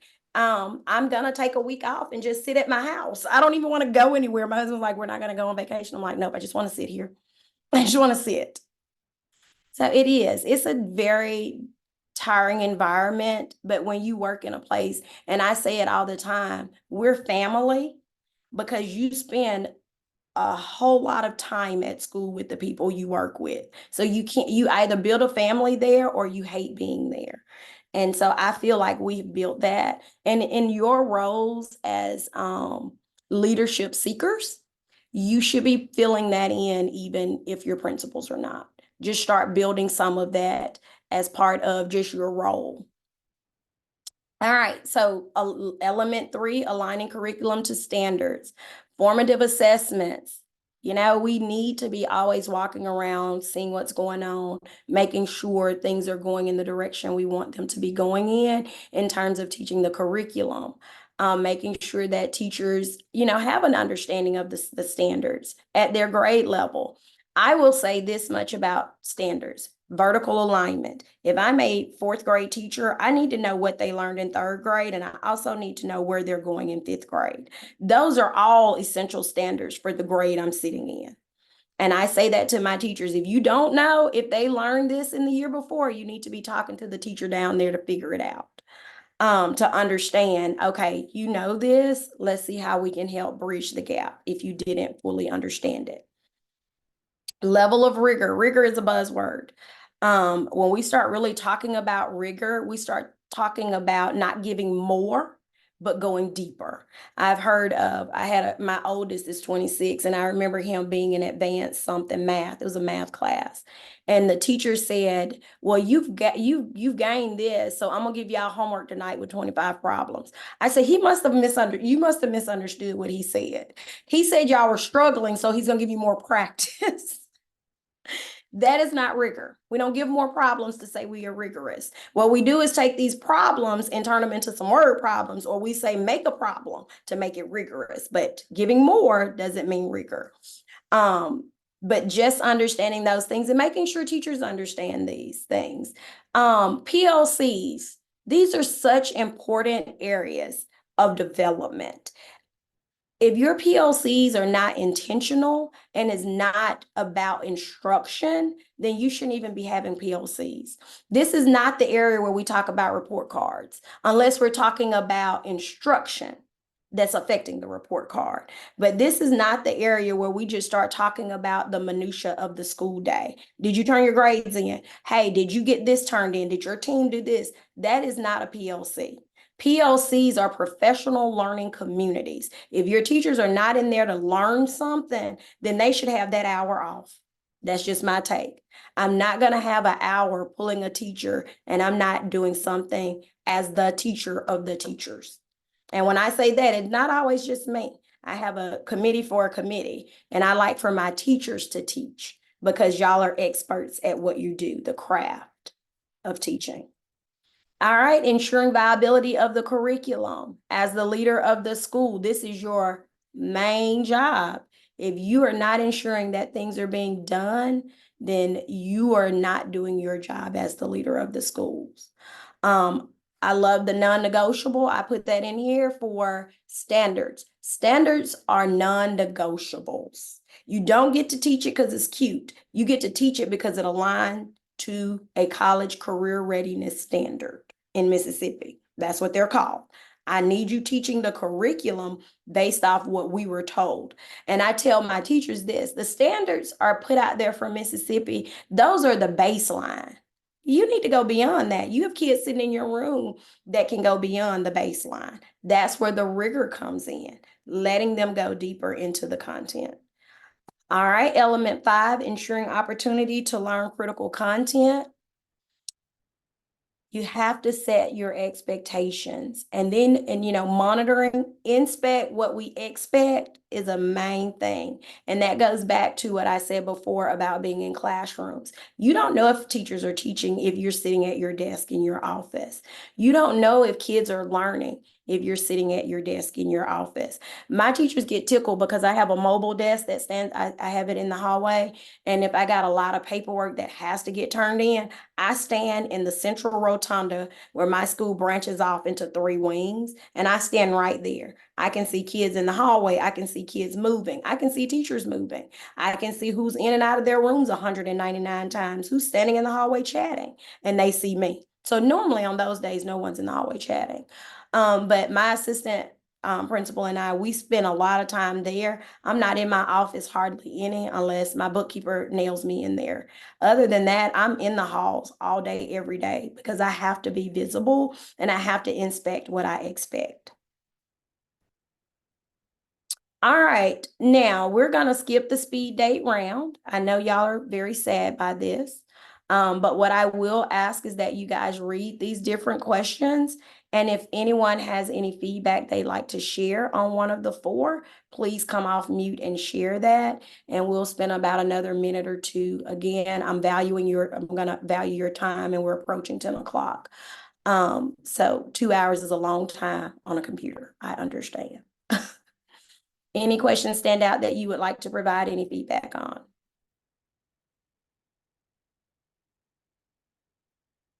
I'm sorry. No, you go ahead. Go ahead. I'll be really fast. I was just looking at rotation 2's question. And one of the things I've worked at several different, I see you're kind of grinning. You might have been focusing on that too. But I've worked at several different schools throughout my time in education. And it seems like in every school, there's at least a pocket, if not throughout the entire school.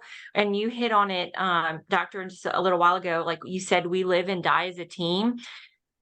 Teachers, so much when they work in isolation, it almost becomes competition, and they don't see what other people are doing.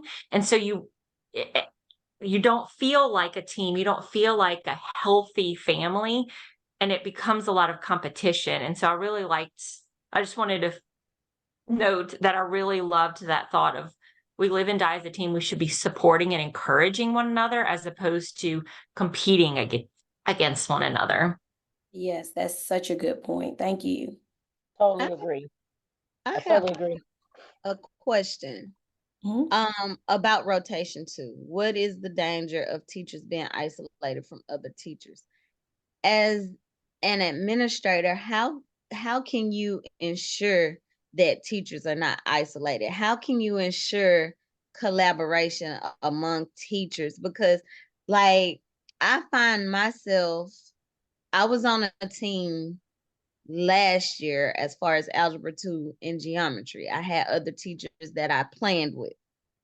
But like where I am now, what I teach, I'm the only teacher teaching this. When I was at the alternative school, I was the math lead, and I was like, I've basically taught all math from K through 12, but it seems like most of my time has been spent in isolation. You know, we have a school in our district, like my school's bigger than some of the other ones because on my 3rd grade team, there's 10 teachers, so they never are planning by themselves. I have 5 math teachers and 5 ELA teachers, and they're teamed up, But we have a school in our district where there's 1 kindergarten teacher or 1 1st grade teacher. I think she has 2 3rd grade teachers, and her teachers come to my school and plan. Like if we have a planning, like I provide my teachers with a planning day where they get to spend each semester a whole day planning out what's coming up next. And she will send her teachers to my school to plan with them because we use similar curriculums.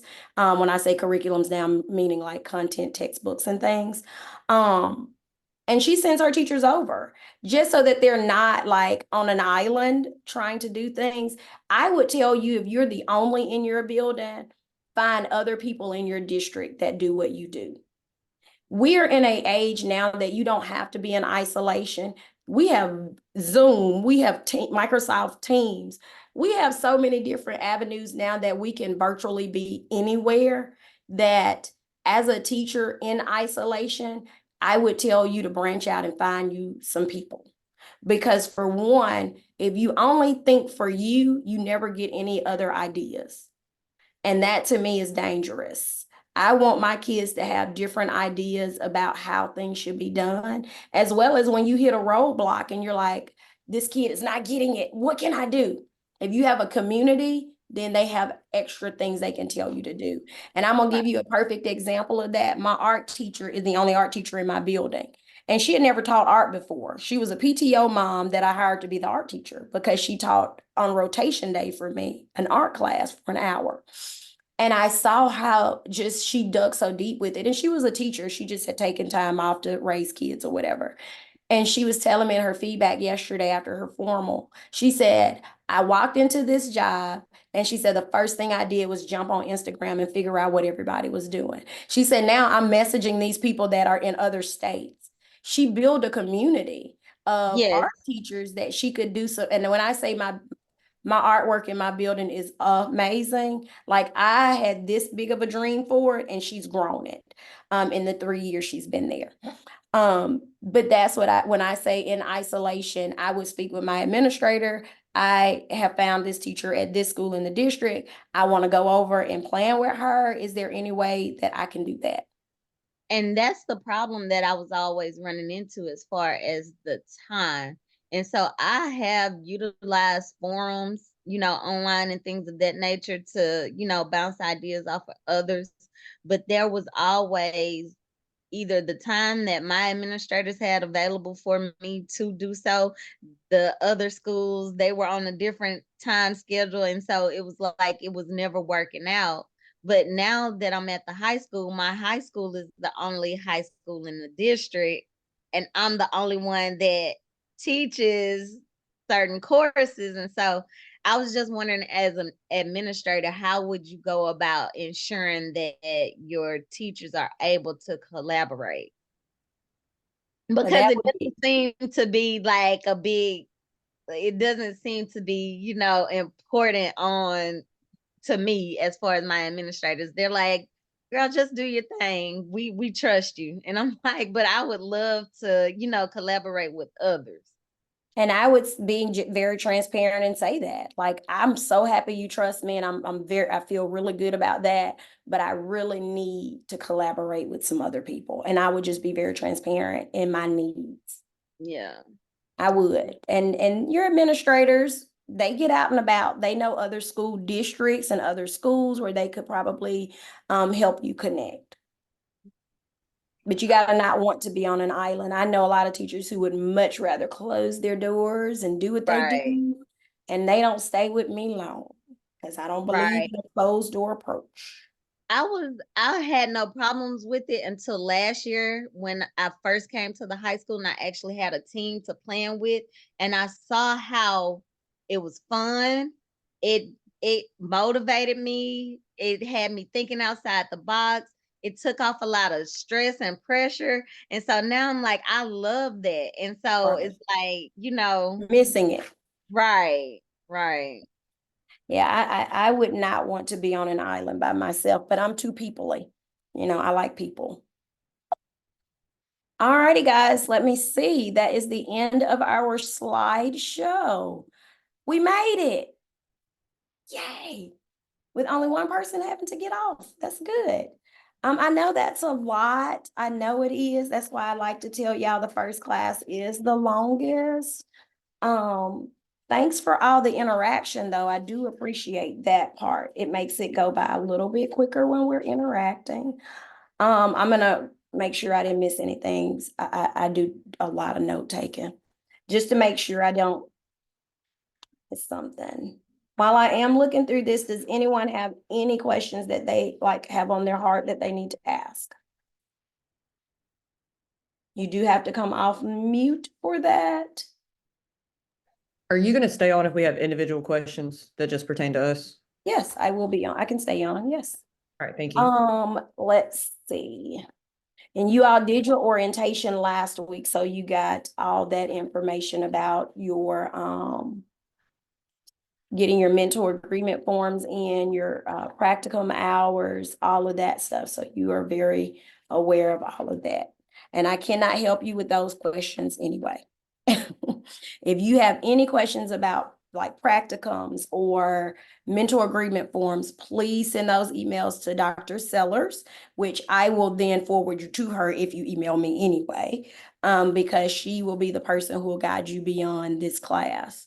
And so she takes care of all of those things. May I ask my cohorts, did she ever post that somewhere for cohort 13 that because we had bad connection that day? And she's supposed to have been posting something for us to go back and read. She did. If you go underneath your courses, she created a specific course, and it's just like the other classes. You just click on it and go through it. And she did post the video.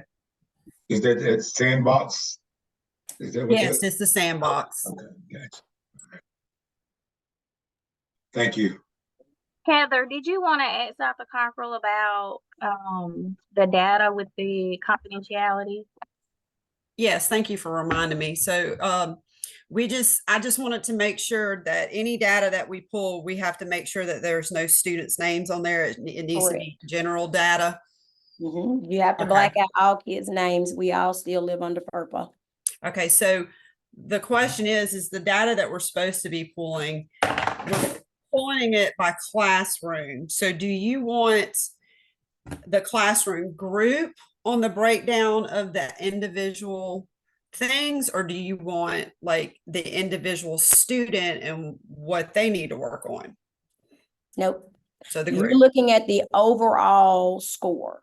Okay. So, you know, even if you have all the kiddos listed, you still have how they ranked as a class. Okay. So I want the class breakdown data, not the student breakdown. Okay. Because the student breakdown, they may be in the 98th, percentile, but as a whole class, they may score in the 32%, so that's why class over student. I just, when I was looking at that data with my 8th grade and I was going through and I was looking at those individual kids thinking late bus, late check-in, problems at home, so that's what I'm thinking. Yeah, but that's still going to be root causes as an overall, if you look at it overall. But yeah, please take all kids identifying information off. Not that I'm going to share it with anyone, because once it's in Canvas, I grade it, and then I don't know what they do with the module, the shells after we're done. I will post videos for each week. I did week 1, week 2 kind of together because of the missed class last week. Sorry about that. But every week I'll post a video. If the information hasn't changed from one trimester to another, it may be an older video. Don't focus in on the dates, just the content for what you have due and what those assignments entail. One thing I'm going to caution you on, if it doesn't ask you for a reflection, you are typing in the third person at all times. I, me, my, all those words, get rid of them unless you're reflecting. And normally your reflection is a paragraph at the bottom. Everything else should not be from your personal point of view. So making sure you do that. I know that is a point of where a lot of people lose points. I'm going to refer you guys back to the 7th edition APA manual as you do your reference page. It should be on a separate page. It shouldn't be, okay, we got a whole page left, like this much left, we'll just put our reference there. No, that is not APA format. Your reference is a page separate from your document.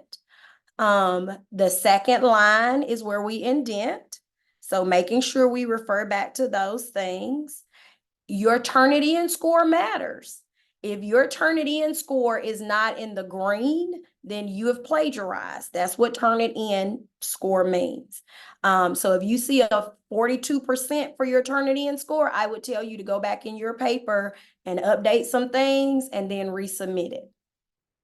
I have a question, if possible, with that. When I submitted mine, it did say a percentage, a very low percentage. But then when I looked, it was like my prefix 601 at William Carey, the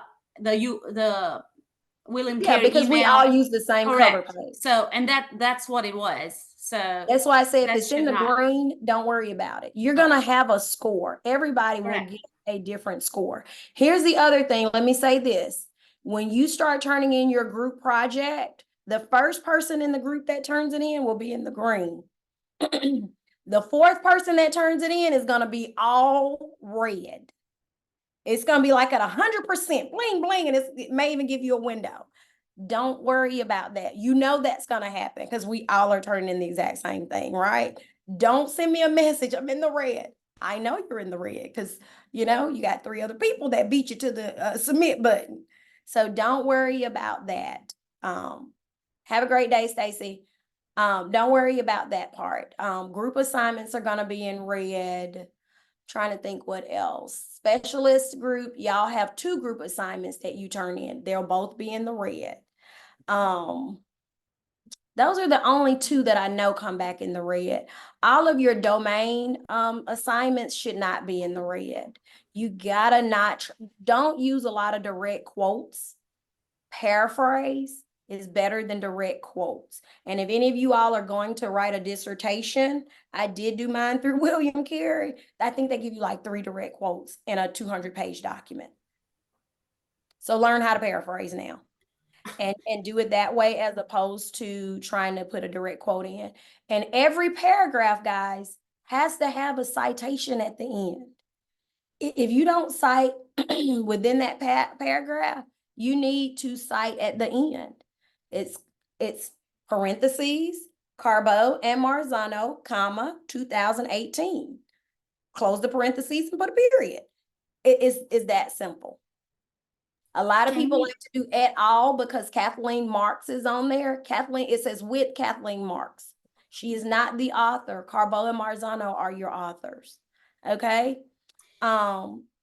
Italicizing the second part of, the title. These things are not, if you look at Purdue, it'll give you a lot of information. Sometimes it's right, sometimes it's wrong, but just make sure we're doing those things. I just know those are the ways we lose points. I'm going to try to get all those graded on my ride home. I'm not going to make that as a promise because I get sleepy in the car, and I tend to take a nap. I know when I get off with y'all, I'm going to a convention center. I'm probably going to be there until probably the end of the day. And my 26-year-old works here in Texas and he's in Waco. And so we may drive up to Waco to see him because I haven't seen him since he left in January. So I do want to get over to see him. So with all that being said, if I don't get yours graded, don't think, oh my gosh, she's going to count off everything on my paper because I didn't get the remarks from this paper. I am not that human. If I have not graded your paper this time, I'm not going to penalize you for the second time. Okay. Have a great day, Amanda. I see you're signing off too. I know we have a lot to do on a Saturday. So guys, if you don't have questions for me, you can sign off. Have a great weekend. And I look forward to talking with y'all on our next virtual meeting. And don't forget, I'm an email inbox away. Have a good weekend, everyone.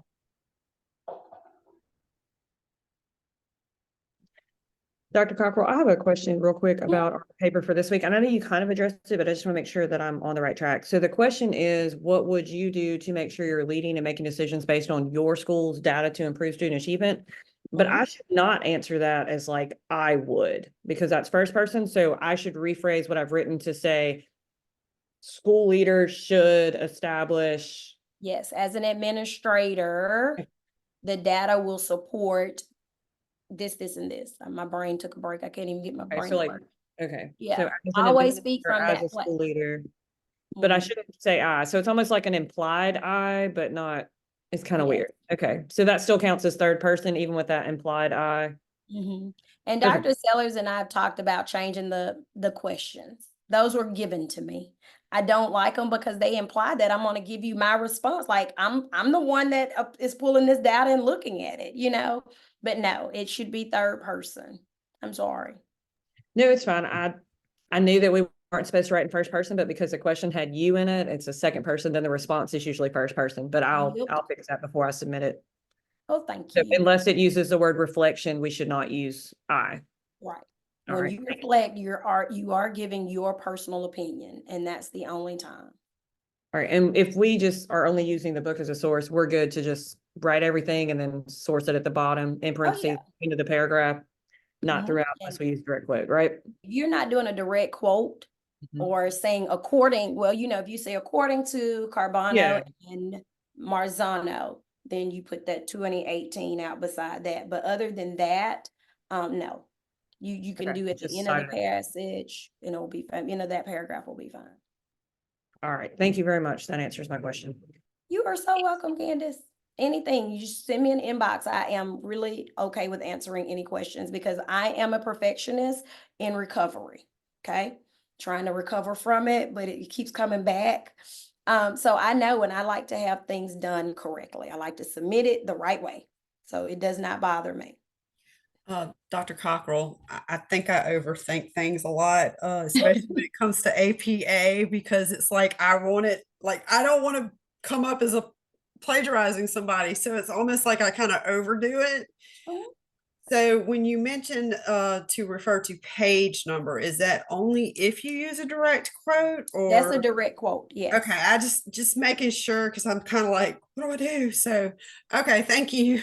Yes, if it's a direct quote, you have to, put the parentheses around the direct quote, and you have to cite it with the page numbers. Well, it's very funny because I have this book open, I have what I'm writing, and then I have my AP manual on the other side, and I'm like doing this. So Oh, in the middle of writing my dissertation is when they switched from the 6th manual to the 7th edition of it. And my chair made me go back and change everything. yeah, my whole master's was 6th edition. Oh yeah. And the 7th edition is a lot different. Yes. They did not work from the same mindset. It's like, So if we already submitted, because now I've submitted 2 papers. So if you made a comment and I feel like there's something I might need to go back and change and edit, can I resubmit or should I just leave it as is? You and can just resubmit it up. You can resubmit it at any time. And when you resubmit, when I open it on my end, I'll see the latest edition. It won't show me the first one. It always shows me what you did last. So if we won't get credit taken off. I am a perfectionist. I'm You're not gonna even have in to go in recovery. It's recovery. just who I am. I know I'm gonna have to work on this, but so and I'm the same way with APA. I did my master's course a while back, and so I'm refreshing myself on all the things. So I can go in and edit and then just resubmit. You can. That makes me feel better. Thank you. The only thing, and I will be honest with you, the only thing that I have taken points off of as of right now is references. If your reference on the reference page is incorrect, I will highlight it in your document, and then, and it's like a point. Again, I am not punitive like that. I'm not gonna go in and say, she did not put a period, let's take 5 points. Come on now. We're busy humans, and we go 90 to nothing all day, every day.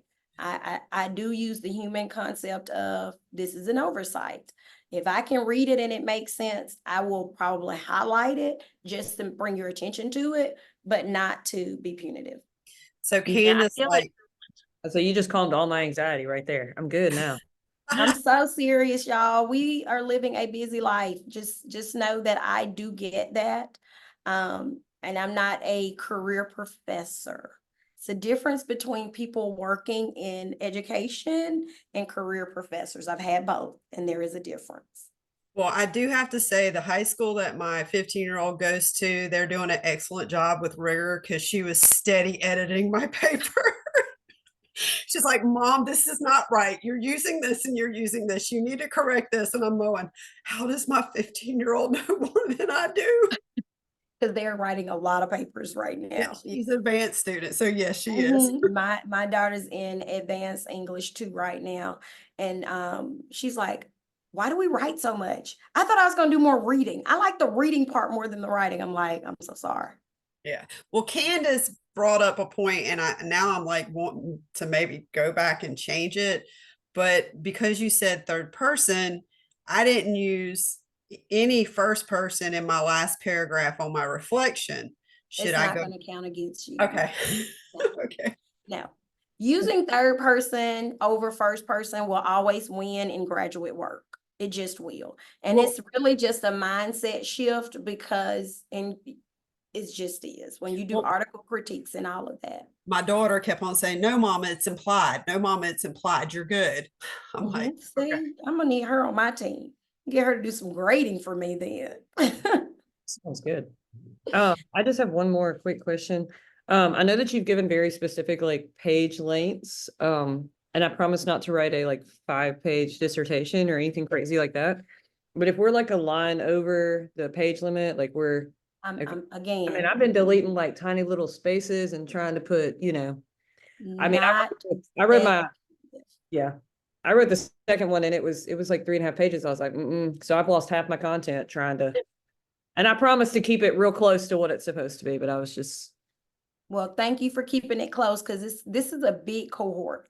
So it's a lot of grading when you have 27 just in the specialist and then the master's group too. It's a lot of papers to grade. That's why I have the page content, the number of pages, because I literally could lose 2 days just grading papers. And I don't, you know, and you can get your point across without 5 pages on viable curriculum, like, you know.